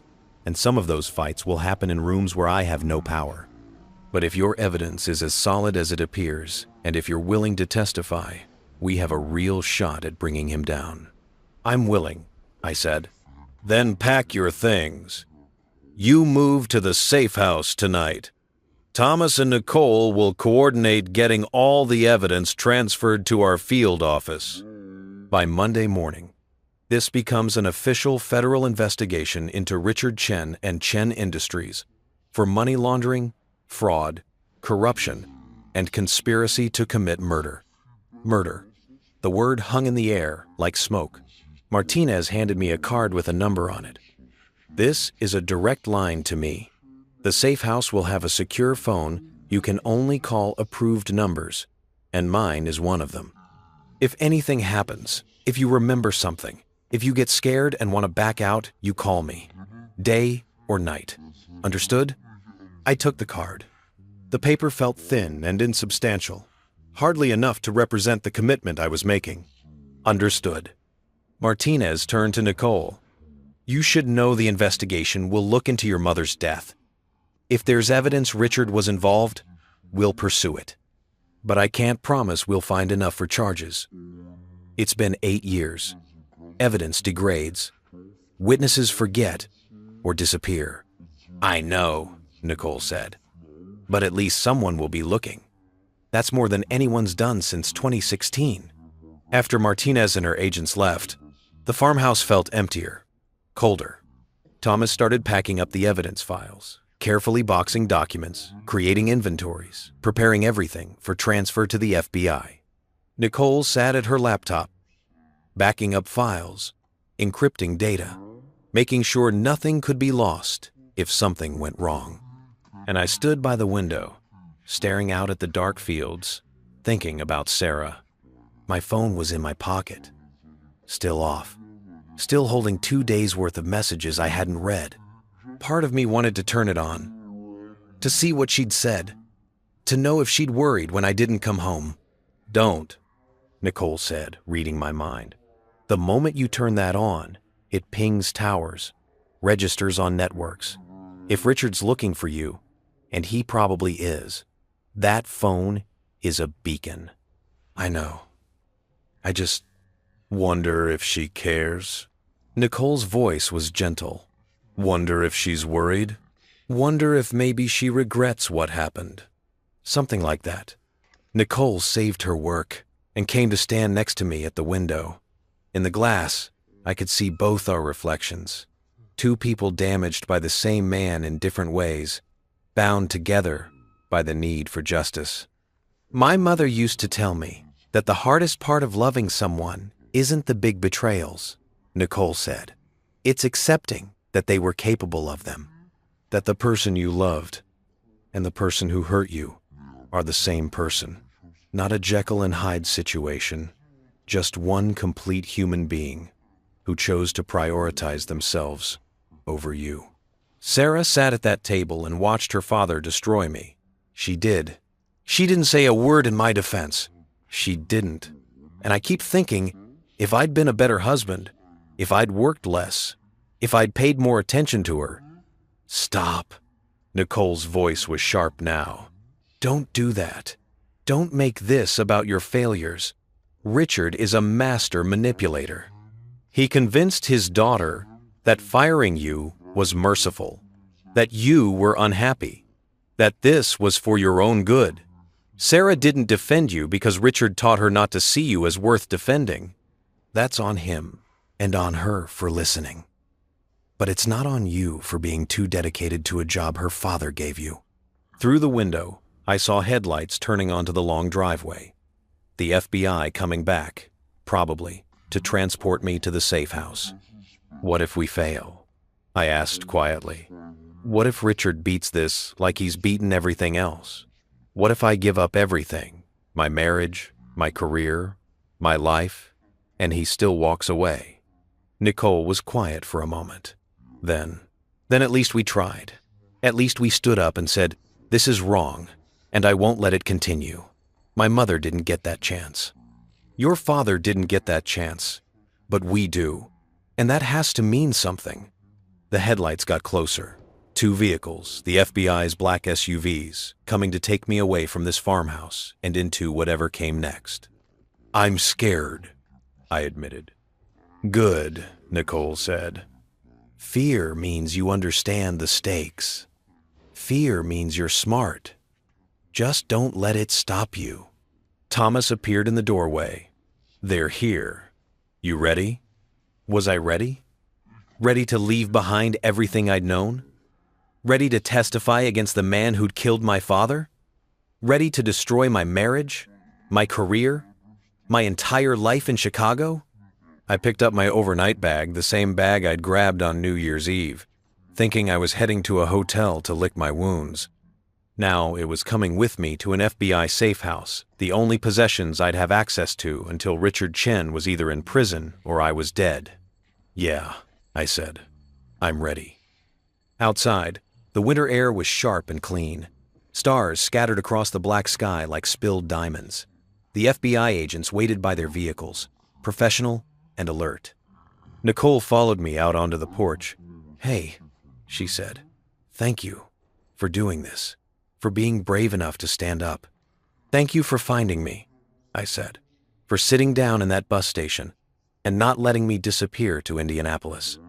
She smiled. "Worst New Year's Eve ever, right?" "Or the best," I said. "Depends on how this ends." I got into the back of the SUV. The door closed with a solid thunk, sealing me in. Through the window, I could see Nicole and Thomas on the porch, backlit by the farmhouse light, two silhouettes against the warm glow. Then we pulled away, and they disappeared into the darkness. It was 8:34 p.m. on January 2nd, 2024. In 3 days, the FBI would open an official investigation into Richard Chen. In 3 days, Richard's empire would start to crumble. In 3 days, Sarah would learn that her father was a monster and her husband was a ghost. But tonight, I was just a man in the back of an FBI vehicle, heading toward an unknown safe house, carrying evidence that would either save lives or end mine. The agent driving caught my eye in the rear-view mirror. "You okay back there, Mr. Peterson?" I thought about my father, who died asking dangerous questions, about Nicole's mother, who died knowing dangerous truths, about all the people Richard had destroyed because they'd gotten too close. "Ask me again when this is over," I said. The highway stretched ahead, endless and dark. We drove into it anyway. The safe house was a ranch-style home in a subdivision that looked like every other subdivision in suburban Illinois. Neat lawns, two-car garages, the kind of place where neighbors waved but didn't ask questions. My bedroom window overlooked a backyard with a swing set, abandoned for winter, chains creaking in the wind. I'd been here 3 days. 3 days of beige walls and FBI agents rotating shifts in the living room. 3 days of eating takeout that tasted like cardboard and sleeping in a bed that wasn't mine and watching the clock count down to Monday morning. 3 days of thinking about Sarah. My phone sat on the dresser, still powered off. A dark rectangle of missed connections and unanswered questions. Martinez had given me permission to turn it on once, just to download the messages without responding. I'd declined. Some things were easier not to know. It was Sunday, January 4th. 11:47 a.m. In less than 24 hours, Martinez would walk into FBI headquarters and officially open the investigation into Richard Chen. Search warrants would be issued. Assets would be frozen. The carefully constructed empire Richard had built over 30 years would start to crack. And I was sitting in a safe house in the suburbs, eating cold pizza for breakfast, trying not to lose my mind. "Mr. Peterson?" I turned. Agent Chen, no relation to Richard, he'd assured me with a wry smile on day one, stood in the doorway. Young, maybe late 20s, with the kind of earnest competence that suggested he still believed the FBI always got their man. "There's someone here to see you," he said. "She's been cleared by Agent Martinez." "She?" "Miss Barrett. Nicole. She said you'd want to see her." I followed him downstairs. Nicole sat in the living room, looking out of place among the FBI agents and their tactical gear.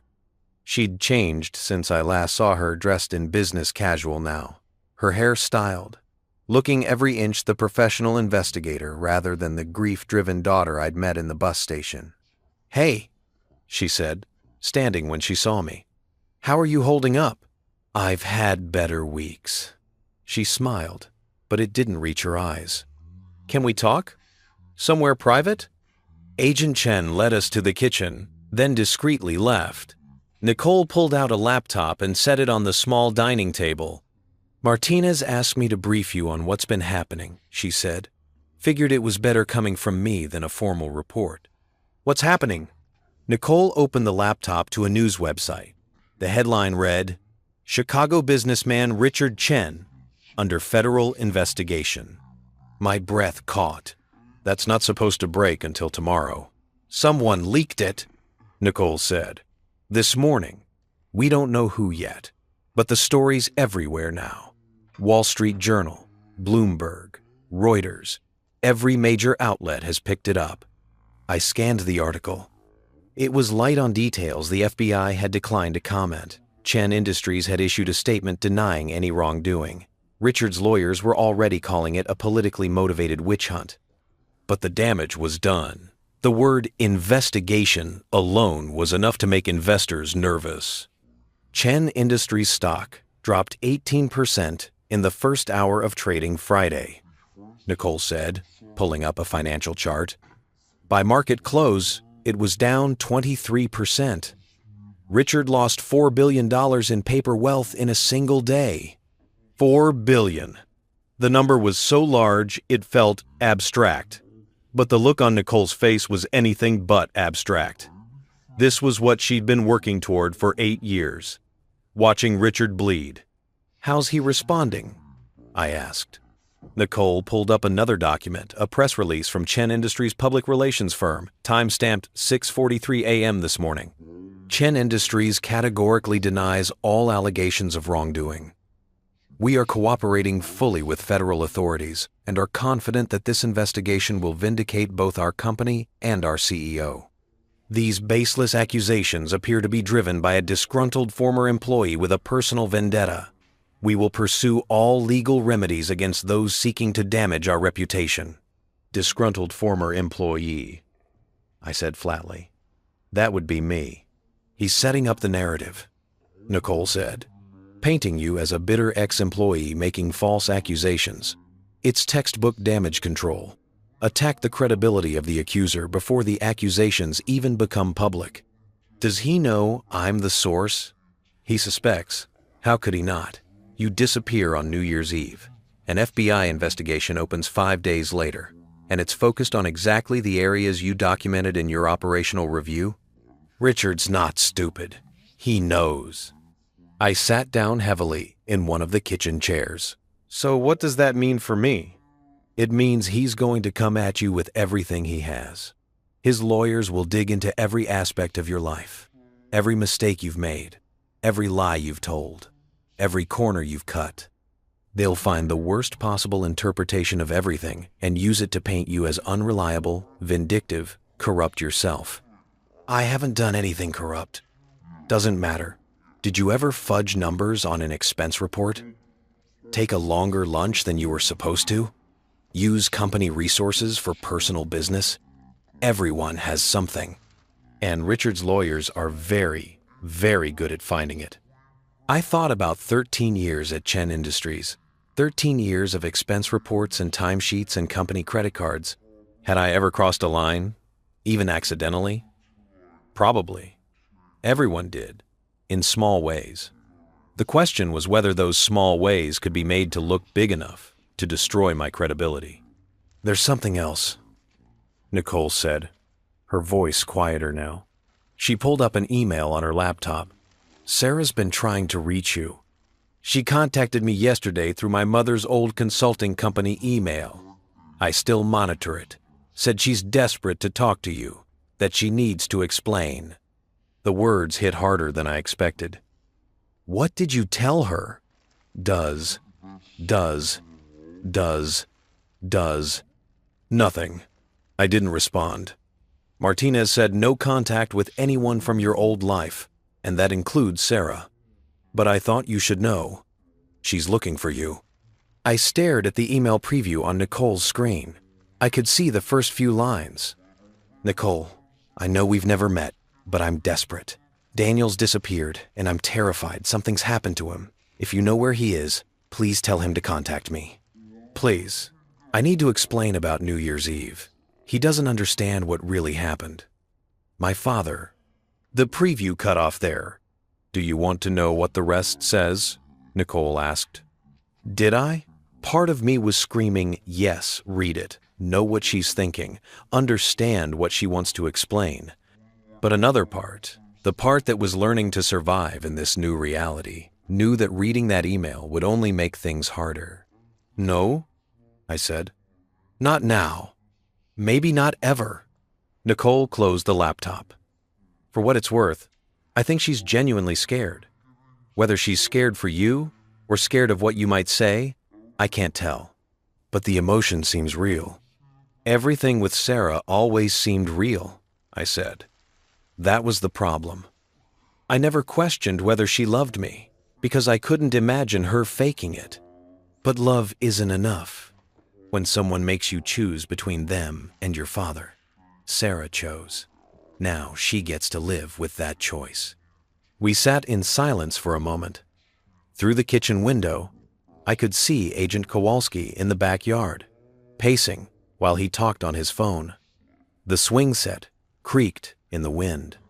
Martinez wants you to review your testimony one more time before tomorrow, Nicole said. Make sure everything's accurate, that you're comfortable with every statement. Once the investigation goes public, officially public, with charges and warrants, there's no taking it back. I know. And you're sure? Because if you have any doubts, any second thoughts, now is the time, once we cross this line. I'm sure, I said. My father died investigating Richard. Your mother died knowing too much. How many others, Nicole? How many people has he destroyed while we had doubts and second thoughts? She nodded slowly. Okay, then let's make sure we do this right. We spent the next 3 hours going through my testimony, line by line. Every statement cross-referenced with documentary evidence. Every claim backed up by emails, contracts, financial records. Martinez had been right. This was thorough, painstaking, the kind of case that didn't leave room for reasonable doubt. By 3 p.m., my eyes were burning from staring at the laptop screen. Nicole packed up her things, preparing to leave. One more thing, she said, hesitating at the door. Thomas wanted me to tell you he's been in contact with some of your father's old friends, Marines who served with him. He thought you might want to know that they're watching this, that they're proud of what you're doing. Something tight in my chest loosened slightly. I never knew any of them. My dad didn't talk about the Marines much. He talked about you, though. Thomas said your father used to carry a photo of you in his wallet. You at your college graduation. He showed it to everyone. Told them his son was going to change the world. The tightness came back. Different this time. Sharper. I'm not changing the world. I'm just trying to stop one bad man. End quote. Die. Die, O car. Die. Die, O car. Ache. End. Die. Die. Die. Die. Your father would say that's the same thing, Nicole said softly. Stop enough bad men. Eventually the world changes. After she left, I went back to my room. The beige walls felt like they were closing in. 4 days in this house, and I already felt like a ghost disconnected from the life I'd had, not yet solid in whatever came next. My phone sat on the dresser, still off. Still holding Sarah's messages, Richard's calls, the entire digital record of a life I'd walked away from. I picked it up, turned it over in my hands. The screen was dark, reflective, showing me my own face distorted in the black glass. I looked tired, older, like someone who'd aged a decade in less than a week. Against every instruction Martinez had given me, against my better judgment, I pressed the power button. The phone vibrated to life. Notifications started rolling in. Dozens of them. A digital avalanche of missed connections. Where are you? Please call me. I'm worried. Daniel. We should talk. Richard Chen. Call me when you get this. Unknown number. Mr. Peterson. This is Marcus Webb from Chen Industries Legal Department. We need to discuss your departure. 37 missed calls from Sarah. 15 from Richard. 6 from numbers I didn't recognize. The voicemails alone would take an hour to go through. I opened the text thread with Sarah. The messages started New Year's Day, grew more frantic as the days passed. 1/1, 9:14 a.m. I know you're upset. Can we please talk? 1/1, 2:37 p.m. Daniel, you're scaring me. Where are you? 1/2, 11:52 p.m. I went to your apartment. You're not there. Your car is still in my dad's garage. Please tell me you're okay. 1/3, 6:08 a.m. I talked to Nicole Barrett. She wouldn't tell me anything. Why would you contact her and not me? What's happening? 1/4, 10:33 a.m. The FBI came to the house. They asked about you, about Dad. Daniel, what did you do? The last message was from this morning, sent 2 hours ago. 1/5, 9:47 a.m. I know you're the one behind the investigation. I don't know why you're doing this, but please, before this goes any further, let me explain. You don't understand what really happened at dinner. You don't know the whole story. My father isn't who you think he is, but neither is yours. Please, call me. My father isn't who I think he is. The words made something cold settle in my stomach. What did she mean by that? I was about to read the next message when the phone was plucked from my hands. Agent Chen stood behind me, his expression professionally neutral, but his eyes disappointed. Mr. Peterson, he said quietly, you know you're not supposed to turn that on. I just wanted to. I know what you wanted to do. But that phone just pinged every cell tower between here and Chicago. If anyone's monitoring it and given who we're dealing with, they probably are. They just got a general location. Not precise enough to find this house immediately, but precise enough to narrow the search area. I'm sorry, I wasn't thinking. No, you were thinking about your wife.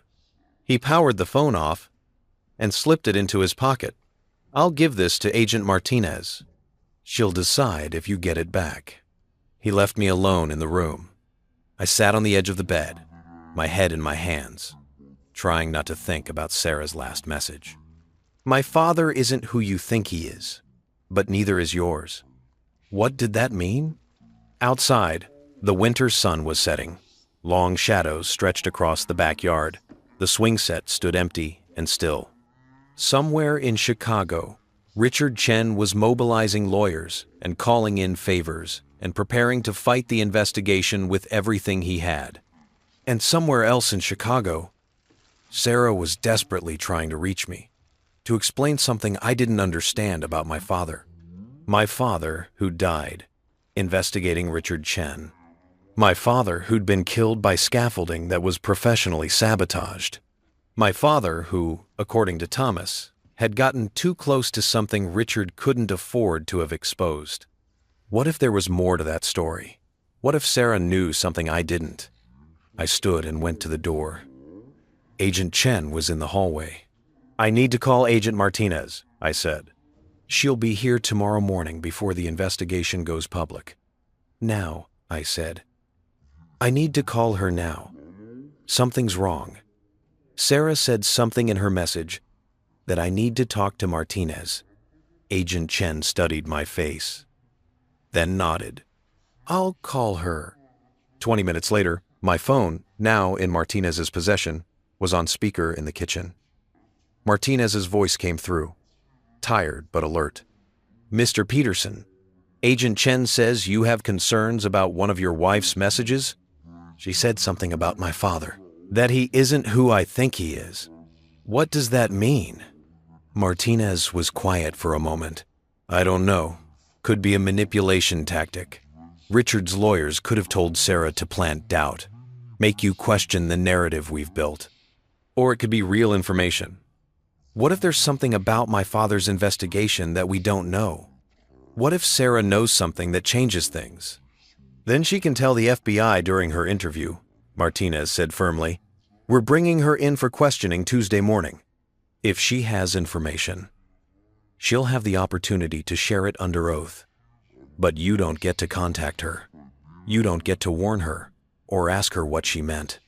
That's non-negotiable. I just want to understand. I know what you want, but what you want and what keeps this investigation clean are two different things. Sarah's message could be genuine, or it could be bait. Either way, you don't bite. Understood? I closed my eyes. Understood. I rees. Good. Now get some rest. Tomorrow's going to be a long day. The story's already leaked, but tomorrow morning, we make it official. Press conference at 10 a.m. By noon, search warrants will be executed at Chen Industries headquarters and Richard's personal residences. By end of business, we'll have seized computers, documents, records, everything we need to build the criminal case. You did your part. Now let us do ours. The call ended. Agent Chen took the phone back to wherever he was, keeping it locked away. I went back to my room, lay on the bed, stared at the ceiling. My father isn't who you think he is, but neither is yours. The words circled in my mind like vultures. What didn't I know about my father? What had Sarah discovered or been told that I'd missed? Outside, night fell completely. The safe house settled into quiet, just the hum of the heater and the occasional footsteps of agents changing shifts. In the living room, someone had turned on the news. I could hear the anchor's voice, professionally neutral. FBI investigation into Chicago businessman Richard Chen continues to send shockwaves through the business community. Chen Industries stock has lost nearly 30% of its value since news of the investigation broke Friday morning. Sources close to the investigation suggest charges could include money laundering, fraud, and possible connections to organized crime. Possible connections. If they only knew. I rolled over, tried to sleep, but every time I closed my eyes, I saw my father. Not the man I remembered, but the man I'd never gotten to know. The Marine who'd saved Thomas's life. The investigator who'd gotten too close to Richard's secrets. The man who died asking dangerous questions. What questions had he been asking? And what answers had gotten him killed? Tomorrow, the FBI would start tearing apart Richard Chen's empire. Tomorrow, the truth would start coming out about the money laundering, the corruption, the murders. But tonight, lying in a safe house while my marriage dissolved and my wife desperately tried to tell me something about my father that I didn't understand, I wondered, what if the truth was more complicated than I thought? What if Richard Chen wasn't the only monster in this story? The wind picked up outside. The swing set creaked and groaned. And somewhere in the night, all the people who knew the real story, the complete story, were making their own preparations for tomorrow. I just hoped I'd chosen the right side. I watched the raid on television. It felt surreal, sitting in a safe house living room with 3 FBI agents, eating stale donuts, watching federal agents swarm Chen Industries headquarters on a 42-inch flat screen. The news helicopter footage showed it all. Black SUVs arriving in formation, agents in windbreakers carrying file boxes, employees being escorted out of the building with their hands visible, faces shocked. There, Agent Kowalski said, pointing at the screen. 3rd floor, corner office. That's Richard's executive suite. End quote. I could see figures moving behind the tinted glass. Agents, probably, going through Richard's files. His computer. His carefully curated world of legitimate business masking criminal enterprise.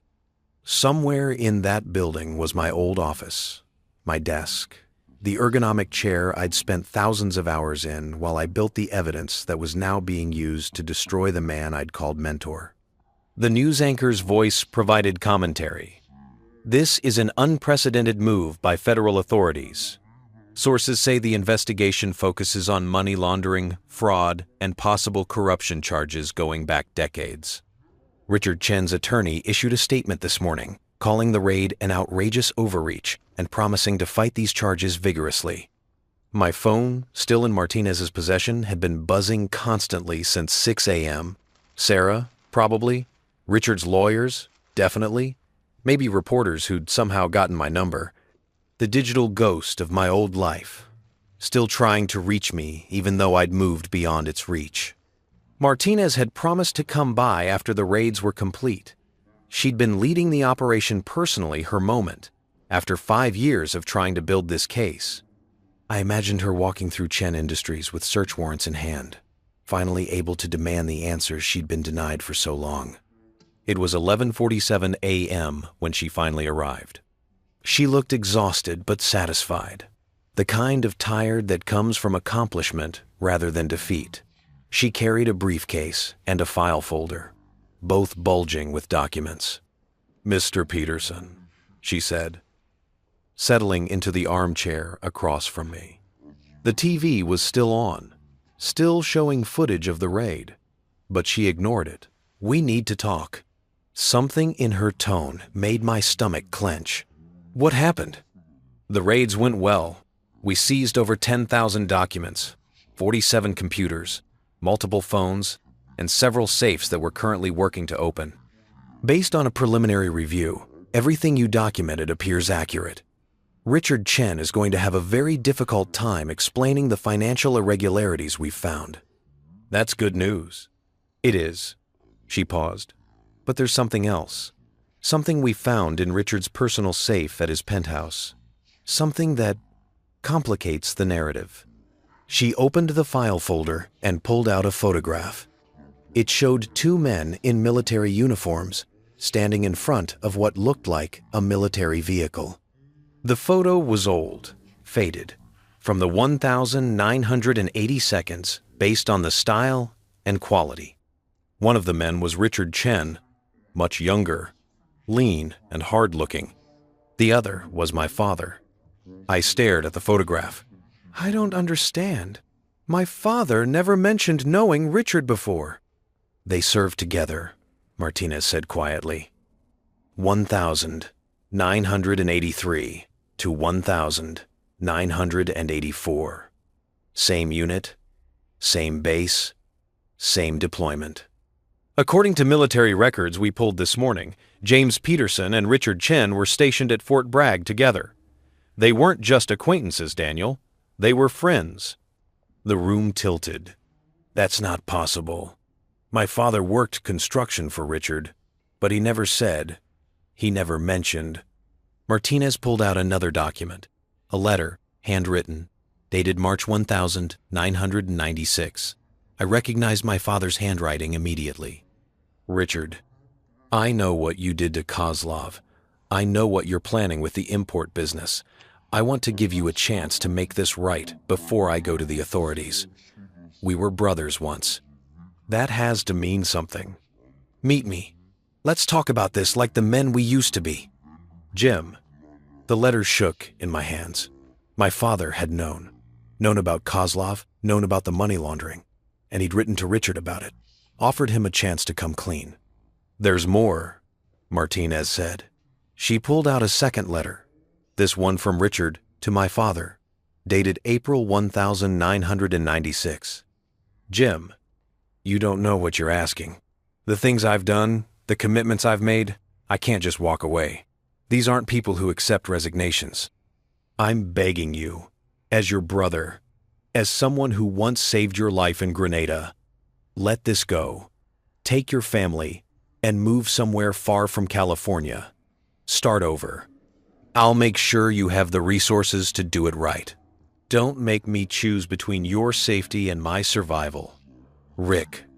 I read it twice, 3 times. The words wouldn't settle into meaning. "Grenada," I said. "Richard saved my father's life?" According to military records, yes.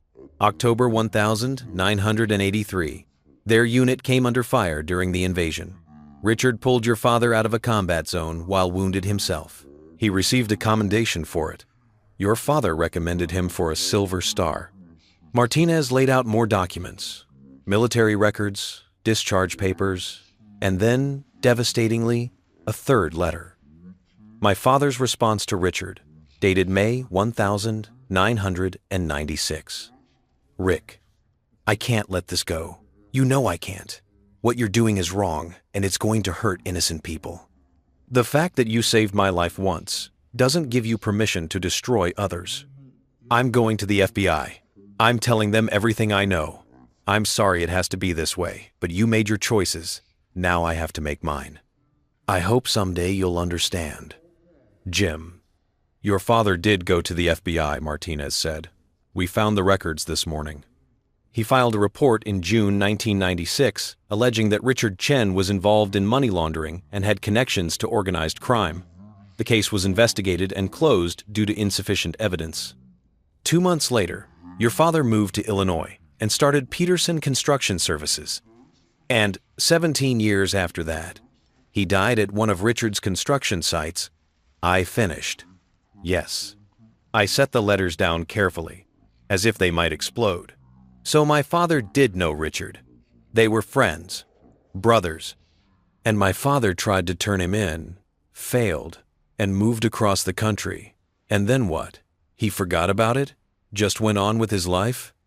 Not forgot, Martinez said. She pulled out one more document, a journal entry, photocopied from a notebook they'd found in Richard's safe. My father's handwriting, dated 2012. I saw Richard's name in the business section today. Chen Industries expanding to the Midwest, building warehouses, creating jobs. Part of me wanted to believe he'd gone legitimate, that the kid I knew in the Army, the one who saved my life, who talked about building something clean and good, had finally found his way. But I know better. Leopards don't change their spots. If Richard's expanding here, it's not for legitimate reasons. I'm going to find out what he's really doing. I owe it to the people who'll get hurt if I don't. And maybe I owe it to the friendship we used to have. One last chance to save him from himself, the way he once saved me. Tears blurred my vision. I blinked them away, angry at myself for crying, angry at my father for being so noble and stupid, angry at Richard for betraying someone who'd given him chance after chance. Your father got hired on one of Richard's construction crews, Martinez continued. We found the employment records. He used his real name. Richard knew exactly who he was. In fact, we found emails suggesting Richard specifically requested him for the warehouse project. He wanted my father close, I said, where he could watch him, or where he could try to convince him one more time to let it go. We don't know. What we do know is that your father found evidence of illegal construction, hidden rooms, structural modifications that didn't match the official plans. He documented it, and then the scaffolding collapsed. Yes.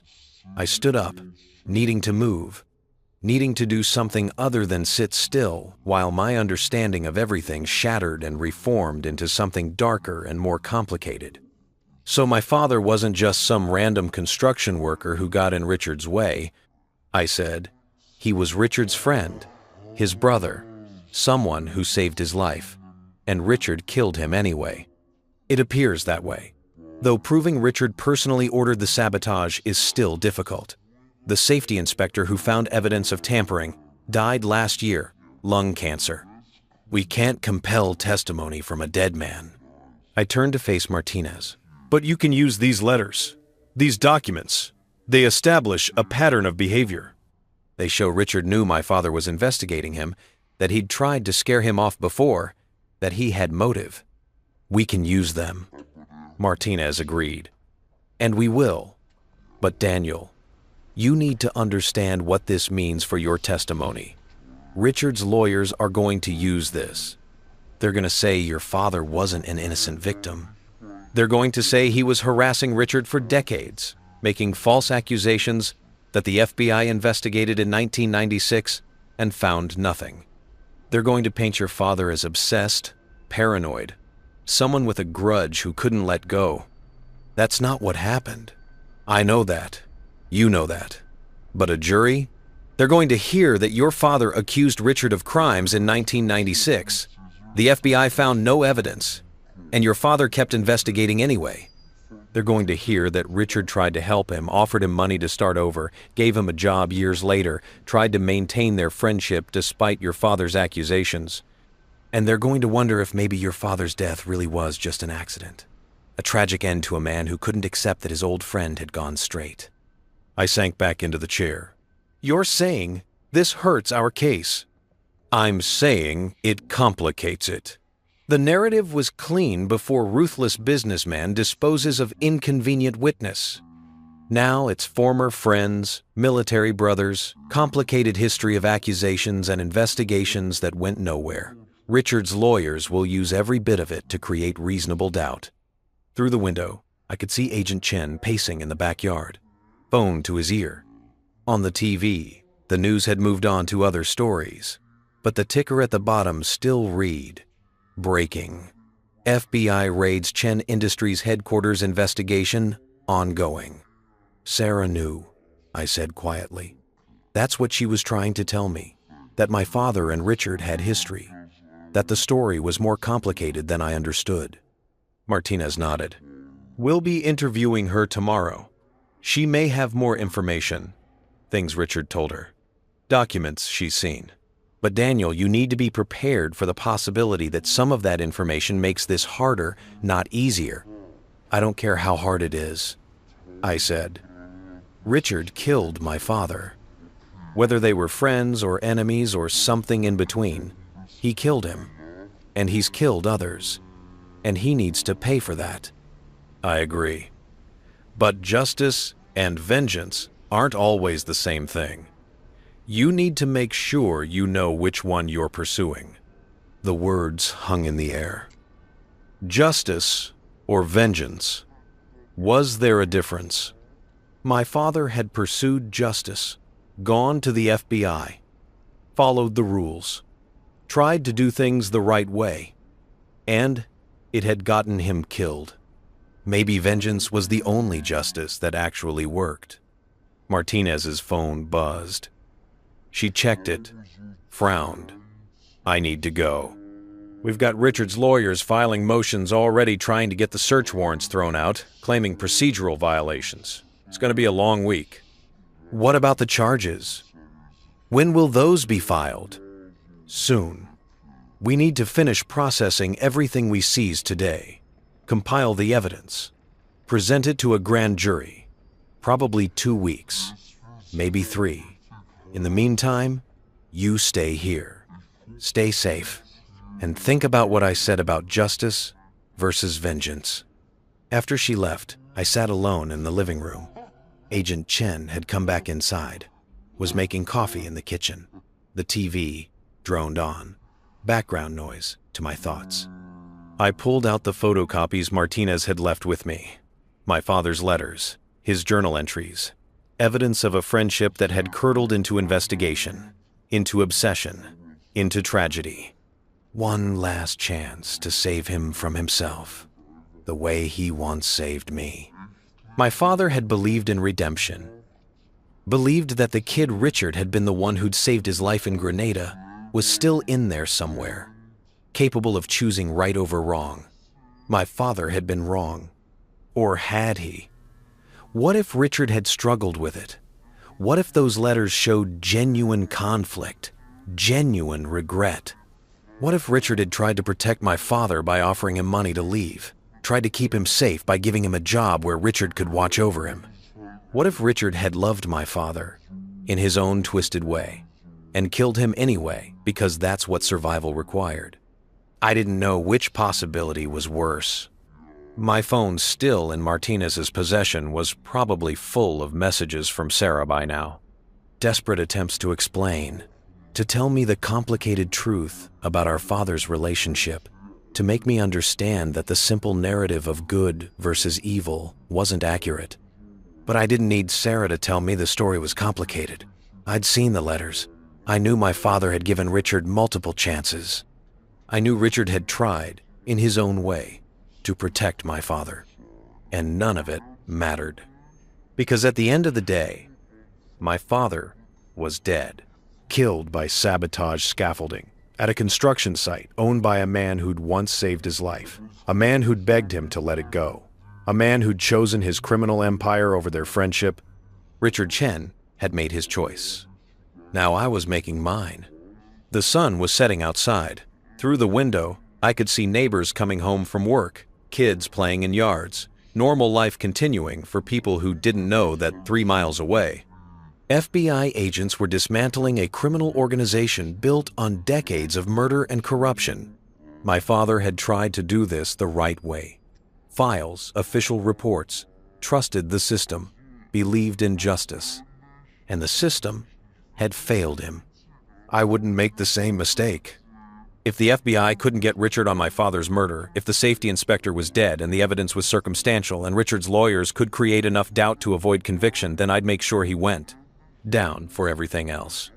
The money laundering, the fraud, the corruption, the other murders, Kozlov, Senator Morrison, his daughter, Lily Barrett.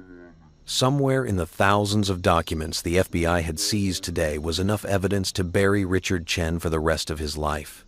I just had to make sure none of it got lost in legal technicalities or complicated narratives about old friendships and military brotherhood. Martinez was right about one thing. I needed to know whether I was pursuing justice or vengeance. The answer was simple. I was pursuing both. And if the system couldn't deliver, I'd find another way. Agent Chen appeared in the doorway. "Dinner's here. Chinese.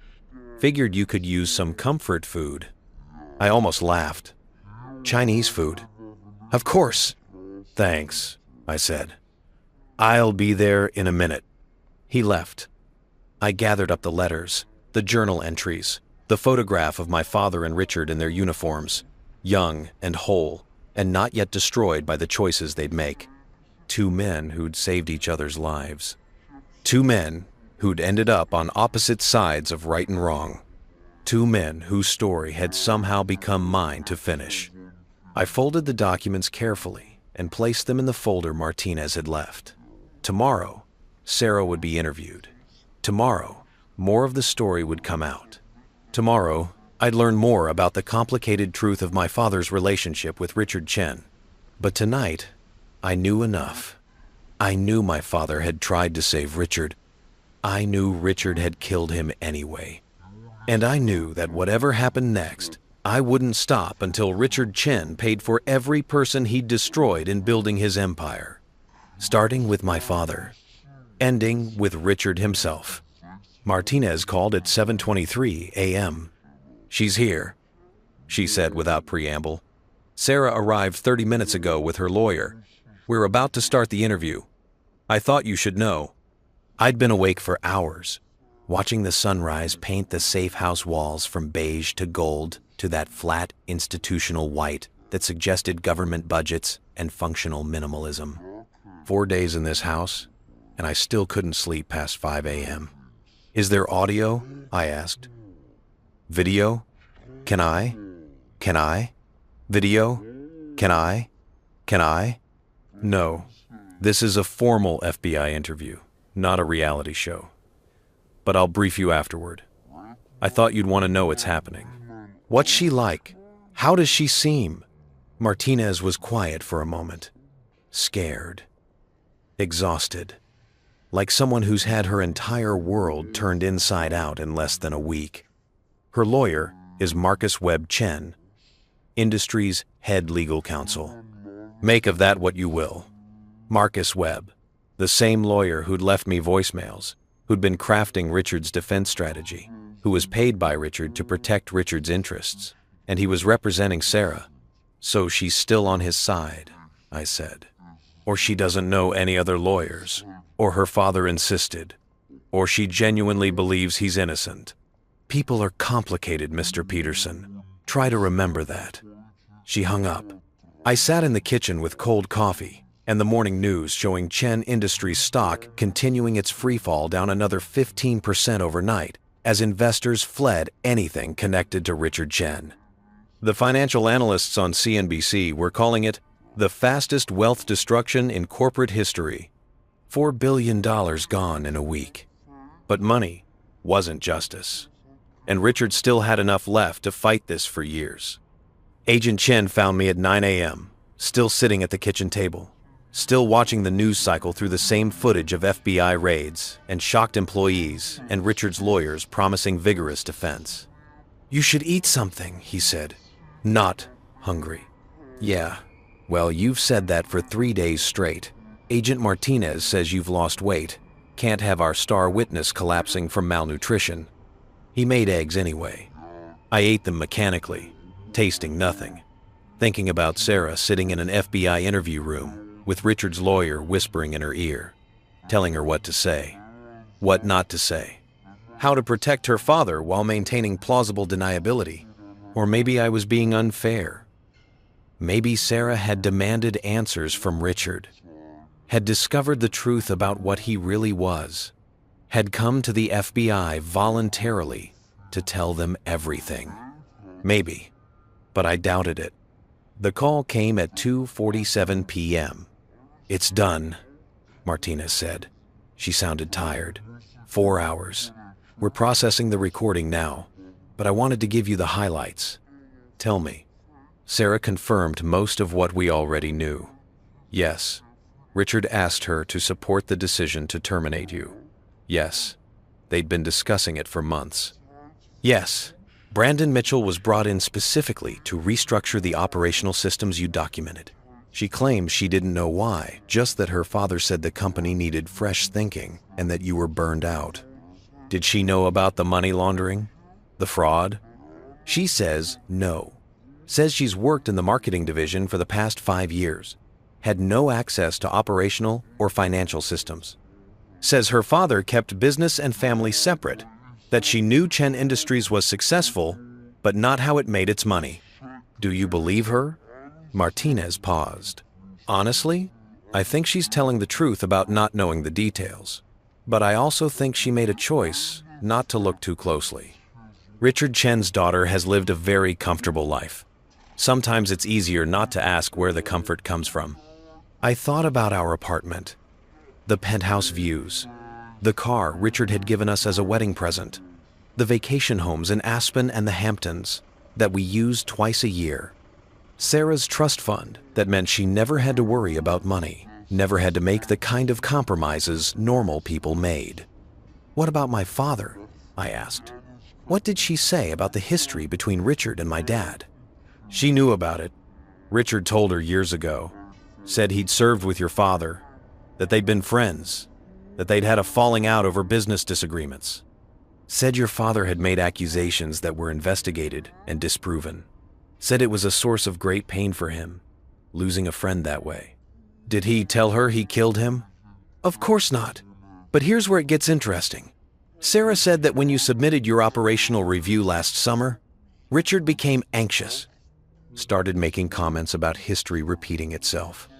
About how your father had been obsessed with finding problems that didn't exist, and now you were following the same pattern."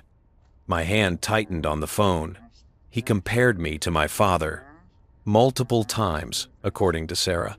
He told her that you were becoming paranoid like your father had been, that you were seeing conspiracies where there were just normal business practices, that he needed to let you go before you damaged the company the way your father had tried to damage it decades ago. And Sarah believed him. She believed her father. Yes, who she's known her whole life, who raised her, who she had no reason to distrust, until now. I stood, paced to the window. Outside, suburban normalcy continued, someone mowing their lawn despite the January cold, a dog being walked, kids riding bikes home from school. Life continuing for people who hadn't had their entire existence detonated. "Did she ask about me?" I said quietly. "Where I am? If I'm okay?" Martinez's voice softened. "She did. Several times. She's very worried about you, Daniel. She thinks you're in danger. That you've gotten caught up in something you don't understand. She's right about that. Just not the way she thinks. She wants to talk to you. She asked if we could arrange a phone call, supervised by us, so she could explain everything, so you could understand her perspective. My throat tightened. What did you tell her? I told her I'd ask you. It would have to be recorded, monitored, nothing about your location or the safe house. But if you wanted to hear what she has to say. No, I said. The word came out harder than I intended. No, I can't. Not yet. Maybe not ever. Okay, I'll let her know. After Martinez hung up, I sat in the living room and tried to imagine what that conversation would be like. Sarah's voice, explaining how she'd been manipulated by her father, how she'd thought she was helping me by supporting the termination, how she'd had no idea about the criminal empire her comfortable life was built on. And what would I say? That I'd spent 13 years trying to earn her father's approval while he planned to dispose of me? That I'd worked for my father's murderer without knowing it? That our entire marriage had been built on foundations of lies I was too blind to see? Agent Kowalski appeared in the doorway. You've got another visitor, Nicole Barrett. She says it's urgent. Nicole looked different. Sharp. Professional. But underneath the composed exterior, I could see something burning the same fire that had driven her for 8 years. We've got a problem, she said, setting her laptop on the coffee table. Or maybe an opportunity. I'm not sure which yet.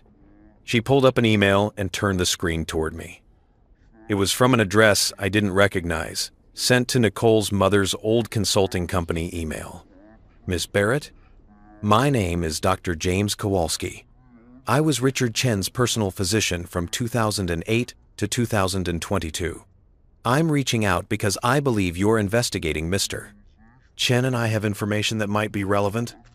I can't discuss this via email or phone, but if you're willing to meet in person, I can provide documentation of treatments I administered that Mr.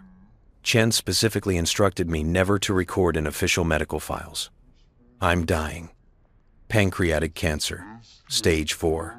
I have perhaps 3 months. I'm not looking for immunity or protection.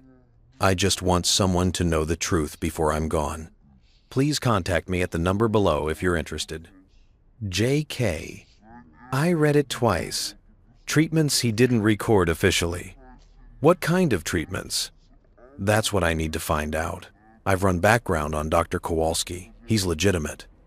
Johns Hopkins medical degree, 30 years of practice, specializes in cardiology and internal medicine. He did serve as Richard's personal physician until last year, and according to public records, he was diagnosed with pancreatic cancer in October. This could be a trap, Agent Chen said from the doorway. He'd been listening. Richard could have set this up. Get Nicole to meet with this doctor, follow her, find out where Mr. Peterson is. I thought of that, Nicole said.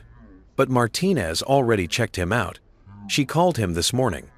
He's willing to meet at the FBI field office, willing to provide documentation, willing to testify if needed. He just wants it done quickly because he's declining fast. What kind of documentation? I asked. Nicole pulled up another email, this one from Martinez, forwarding scanned images, medical records, prescriptions, and then a photograph that made my blood run cold. It showed a vial of clear liquid labeled in medical terminology I didn't fully understand, but Nicole did. Potassium chloride, she said quietly, in a dosage and formulation specific to triggering cardiac events in patients with pre-existing heart conditions. Dr. Kowalski says Richard requested 5 vials of this in March 2016, 1 month before my mother died. The room went silent. Agent Chen moved closer, studying the image. Agent Kowalski appeared from the kitchen, also looking. I couldn't finish the sentence. Murder, Nicole said. Her voice was steady, but her hands shook slightly as she gripped the laptop. That's what killed my mother. And Dr. Kowalski can prove Richard ordered it. Can prove he filled the prescription. Can testify that Richard specifically asked him not to record it in official files. Said it was for a research project. Why is he coming forward now? Agent Chen asked. After 8 years? Nicole scrolled down to another part of the email. Because his daughter just got engaged to someone she met at Chen Industries. Richard attended their engagement party last month. Dr. Kowalski saw him there, saw him being charming and generous and acting like a benevolent corporate leader, and he realized his silence had protected a murderer who was now in his daughter's life. He can't live with that. Literally, he's dying, but he wants to die, having told the truth. I stared at the photograph of the vial. Such a small thing, clear liquid in a glass container, but enough to stop a human heart. Enough to make a healthy 34-year-old woman die suddenly of natural causes that nobody questioned. When is Martinez meeting with him? I asked. Tomorrow morning. She wants us there. Me, because it's my mother's case. You, because your testimony about Richard's patterns of behavior supports the narrative of premeditated murder. Can she use this? Is it admissible? That's for lawyers to figure out, Nicole said. But yes, probably. Dr. Kowalski didn't participate in the murder, he just filled a prescription he shouldn't have. He can testify about what Richard requested, when, and why it was unusual. Combined with the autopsy report showing my mother died of cardiac arrest, combined with Richard's motive to silence her before she went public about their affair, it builds a case. Agent Chen pulled out his phone. I need to call Martinez. This changes everything. If we can prove murder, if we can get Dr. Kowalski's testimony on record. He walked away, already dialing. Nicole and I sat in the living room, the laptop still open, to the photograph of the vial that had killed her mother. I'm sorry, I said, that you have to see this, that you have to know exactly how he did it. I already knew, Nicole said, or suspected. Anyway, potassium chloride was always the most likely method. Hard to detect, mimics natural heart attack, breaks down quickly. But suspecting and knowing are different. Suspecting and having documentation are very different. Your mother died for knowing too much about Richard, I said. My father died for investigating him. How many others, Nicole? We'll find out. Dr. Kowalski says he has other records, other prescriptions, other unusual requests. 20 years of being Richard Chen's personal physician means 20 years of medical secrets. The news was still playing on the TV, muted now but still showing the same cycle of footage. Chen Industries, FBI raids, stock prices falling, Richard's lawyers filing motions. But none of them knew about Dr. Kowalski yet. None of them knew that Richard's personal physician was about to provide evidence of murder. What happens after tomorrow? I asked. After Martinez gets Dr. Kowalski's testimony?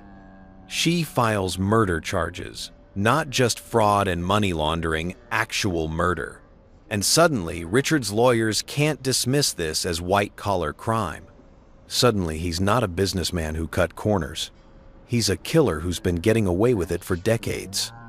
I thought about Sarah, sitting in her father's penthouse, probably crying, probably scared, probably still believing that there was some explanation that would make this okay.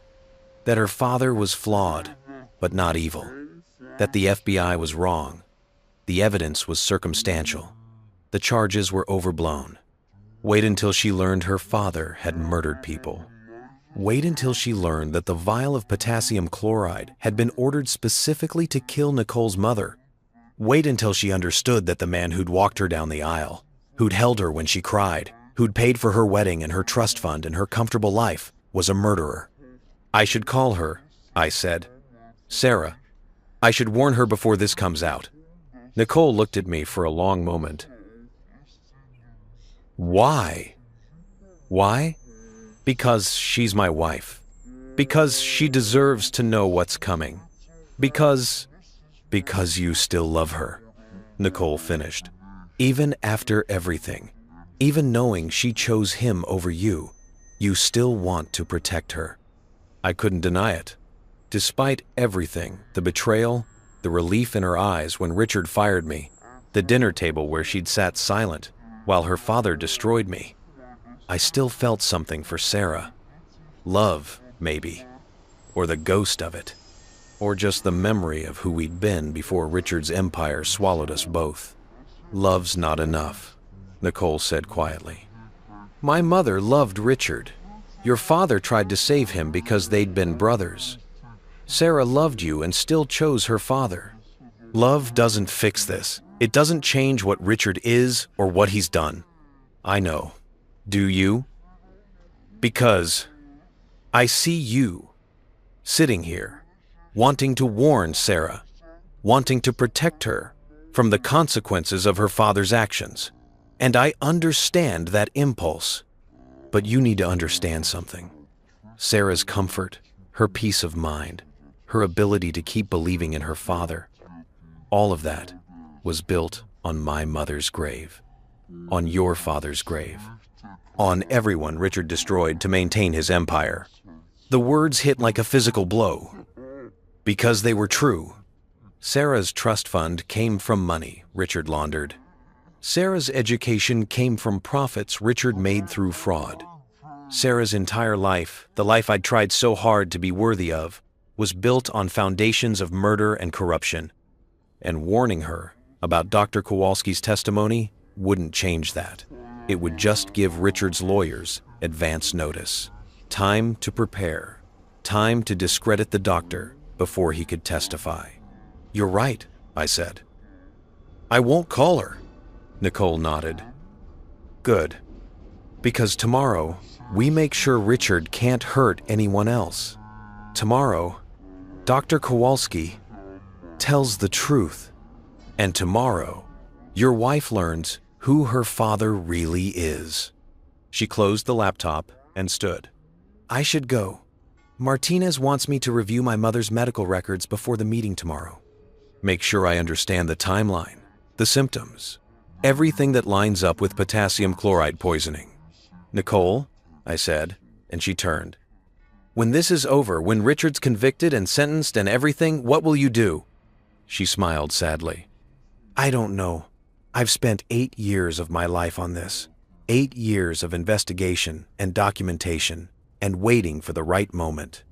I don't know who I am without this mission.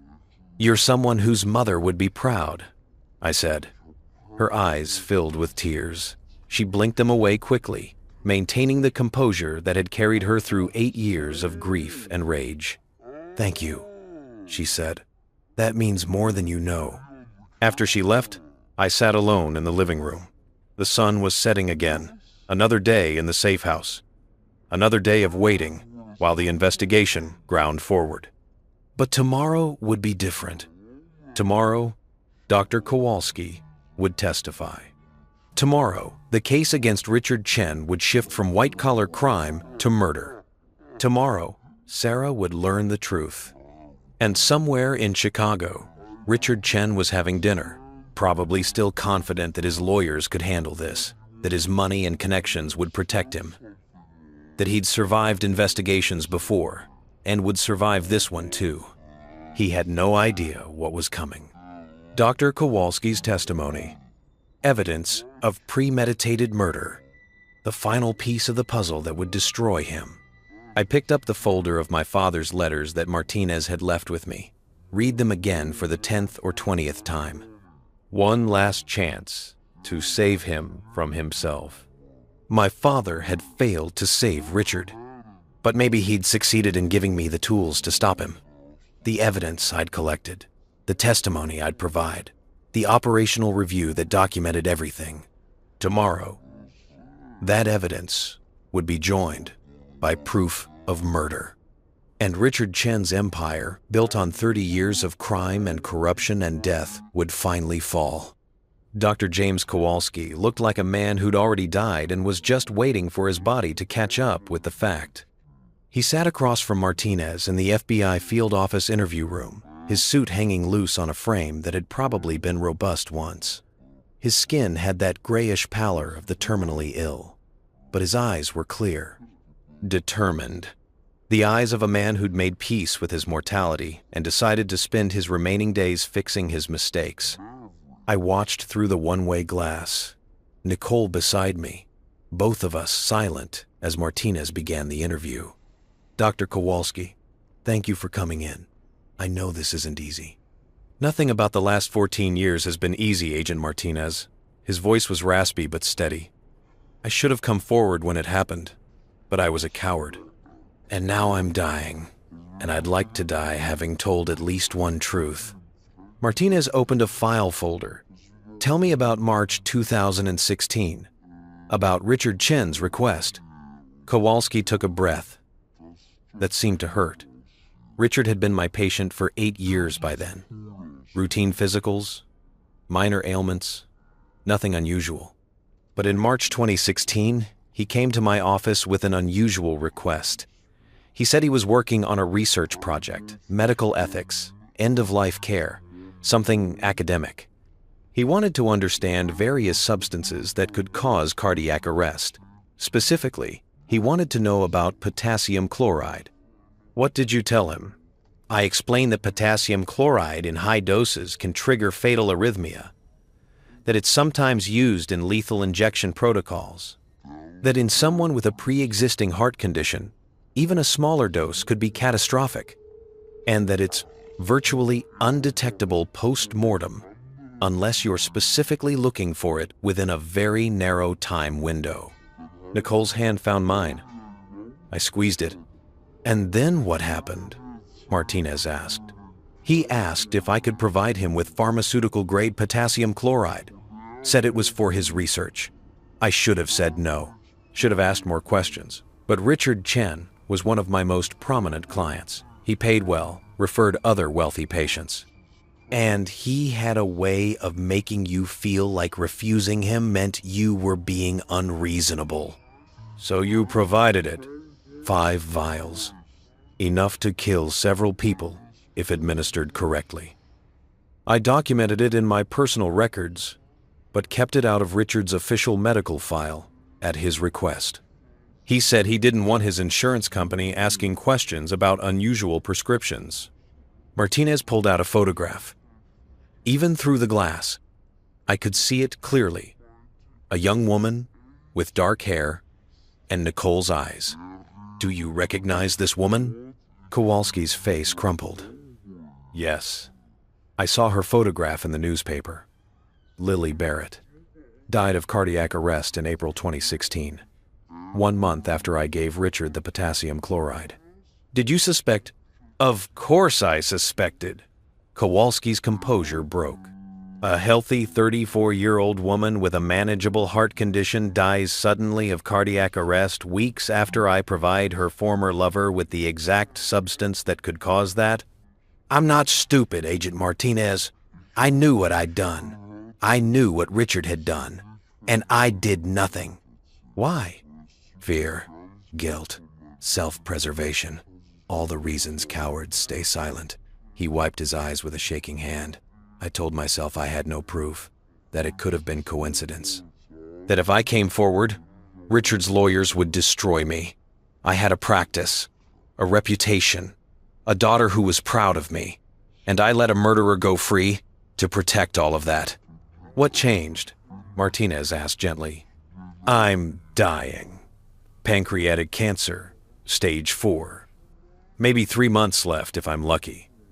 And last month, Richard attended my daughter's engagement party, shook her hand, congratulated her, acted like a benevolent businessman supporting his physician's family. And I realized I've spent 14 years protecting a man who killed someone's daughter, someone's mother. He looked toward the glass, as if he could see us watching. I can't take that into the grave with me. Martinez slid several documents across the table. These are your personal medical records, the ones documenting Richard's request and your provision of the potassium chloride. Are you willing to testify to this in court? Yes. You understand that testifying could expose you to criminal liability, that you could be charged as an accessory. I don't care. I'm dying anyway, and I'd rather die in prison having told the truth than die free having stayed silent. Kowalski's voice was firm now. Richard Chen killed that woman. I gave him the means to do it. The least I can do is make sure everyone knows. Martinez nodded slowly. Dr. Kowalski, Based on this testimony, I'm going to recommend that the U.S. Attorney's Office file murder charges against Richard Chen in the death of Lily Barrett. Your cooperation and testimony will be central to that case. Do you understand the implications? I do. Then I need you to sign this statement, acknowledging that everything you've told me today is true and accurate to the best of your knowledge. Kowalski signed without hesitation. His hand shook, but his signature was clear. When the interview ended, Martinez came out to the observation room. She looked at Nicole first. "I'm sorry," she said. "I'm sorry it took this long. I'm sorry you had to wait 8 years to hear someone finally tell the truth about your mother." Nicole's face was wet with tears. "Can you use this? Can you make it stick?" "Yes." Between Dr. Kowalski's testimony, the medical records, the timeline, and the motive, we can prove Richard Chen murdered your mother. The U.S. Attorney is filing charges this afternoon. "What about me?" I asked. "My father. If Richard killed Nicole's mother with potassium chloride, did he?" "We don't know," Martinez said carefully. "The scaffolding collapse is different, more complicated. We're still investigating. But this," she gestured toward the interview room where Dr. Art Kowalski sat, exhausted and relieved. "This is solid. This we can prove." My phone finally returned to me under strict supervision, buzzed. A news alert. Breaking federal prosecutors to file murder charges against Richard Chen in 2016. Death. It was happening. After 8 years of Nicole's investigation, after my father's death, after everything, Richard Chen was finally being charged with murder. "What happens now?" Nicole asked. "Now we arrest him. Grand jury has already been convened. They'll indict within hours. Richard will be taken into custody, arraigned, and held without bail, given flight risk, and the severity of the charges." "When?" Martinez checked her watch. "Federal marshals are moving on his location as we speak. Should be in custody within the hour." I thought about Richard, probably in his office or his penthouse, probably still thinking his lawyers could make this all go away, probably still confident that his money and connections would protect him. He was about to learn otherwise. My phone buzzed again. "Sarah? Daniel, please. I just saw the news. Murder charges? This can't be real. Please tell me you know this is insane. Please." I stared at the message. My wife, watching her father's empire collapse in real time, still not understanding what he really was. "You should respond," Nicole said quietly. "Tell her the truth." I typed slowly. "Your father killed Nicole's mother. He ordered potassium chloride from his personal physician and used it to trigger a fatal heart attack. There's documentation, testimony, proof. I'm sorry, Sarah, but it's real." I hit send before I could reconsider. 3 dots appeared immediately. Sarah typing, then stopping, then typing again, then nothing. The dots disappeared. No response came. "The marshals have him," Martinez said, checking her phone. "Richard Chen is in federal custody. He's being transported to the Metropolitan Correctional Center for processing." Through the observation room window, I could see Dr. Kowalski being escorted out by agents. He moved slowly, painfully, but his shoulders were straighter than when he'd arrived. The weight of 14 years of silence lifted. "What happens to him?" I asked. "Dr. Kowalski?" I was weak. "Don't plea deal." "Probably. His cooperation in exchange for reduced charges. He won't see prison. He'll be dead before trial. But he'll die having done the right thing. Sometimes that's the best any of us can hope for." Nicole was crying again, but differently now. Not grief, relief. 8 years of carrying her mother's murder alone. And finally, someone believed her. Someone was doing something about it. "Thank you," she whispered to the empty interview room. To Dr. Kowalski, who couldn't hear her. To the FBI agents who'd listened. To the universe for finally, belatedly, delivering something like justice. My phone buzzed one more time. Sarah, I'm coming to find you. I don't care what the FBI says. We need to talk, face to face. This isn't over. Martinez saw my expression. What is it? Sarah. She says she's coming to find me, that we need to talk. She doesn't know where you are, and she won't. You're staying in protective custody until Richard's trial. That's non-negotiable.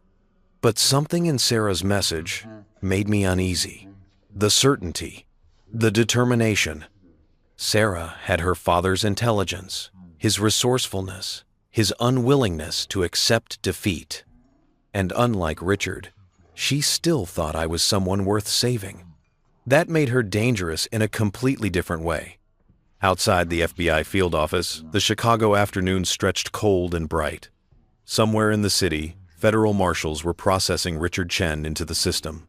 Somewhere else, Sarah was making plans I didn't understand yet. And in this observation room, Nicole and I stood together, two people whose parents had been murdered by the same man who'd found each other by accident in a bus station on New Year's Eve, who'd built a case that finally was bringing that man to justice. One more chapter, Nicole said. I looked at her. What? The trial. Richard's conviction. That's the final chapter. The ending we've been working toward. But looking at Sarah's message, at the determination in those words, I wasn't sure the story was ending. I was starting to think it might just be beginning. 6 months later, I stood in a courtroom and watched Richard Chen be sentenced to life in prison without the possibility of parole. The judge's voice was measured, clinical. Multiple counts of murder, conspiracy, money laundering, fraud. The defendant has shown a pattern of criminal behavior spanning 3 decades, resulting in the deaths of at least 4 individuals and the financial ruin of countless others. Richard didn't look at me, didn't look at Sarah, who sat 3 rows behind the prosecution, her face a mask of carefully maintained composure. He stared straight ahead as the bailiffs led him away, his expensive suit replaced with prison orange, his empire reduced to ashes and indictments. Nicole squeezed my hand. We'd sat through 6 weeks of trial together, listening to testimony, watching evidence be presented, seeing the careful documentation we'd compiled transform into irrefutable proof. Dr. Kowalski had died 2 weeks before trial began, but his deposition played on screens for the jury. Every word counted. The defense had tried everything. Discredited witnesses, challenged evidence, painted my father as paranoid and me as vengeful. Richard's lawyers had been expensive and vicious. But the truth was more vicious. Sarah waited for me outside the courthouse. 6 months since I'd seen her face to face. She looked thinner, older, like she'd aged years in months. Daniel, she said. Sarah, I wanted to say. She stopped, started again. I didn't know about any of it. I know you don't believe me, but I believe you, I said quietly.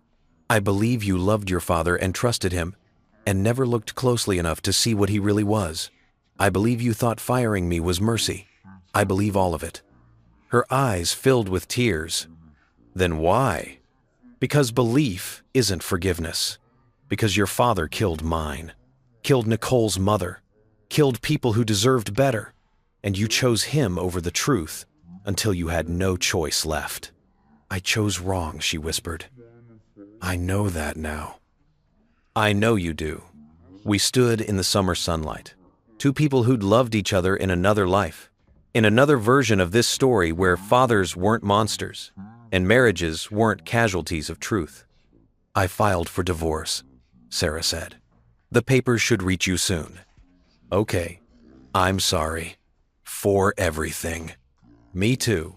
She walked away. I watched her go shoulders straight, head high, still trying to maintain dignity in the wreckage. She'd lost her father, her marriage, her comfortable illusions. But she was still standing. Maybe that was something. Nicole and I walked to her car.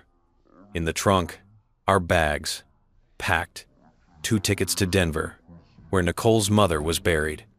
We'd visit the grave together, tell her that justice had finally arrived. Then we'd figure out what came next, who we were when vengeance wasn't driving us forward. The sky above Chicago was impossibly blue, clean, like the world had been washed new while we weren't looking. "You okay?" Nicole asked. I thought about my father, about the letters he'd written trying to save a friend who couldn't be saved, about the 13 years I'd spent working for his killer without knowing it, about everything that had been lost and everything that had been found in the wreckage. "Ask me tomorrow," I said. She smiled, started the engine. We drove toward the future, leaving Richard Chen and his empire in the past where they belonged.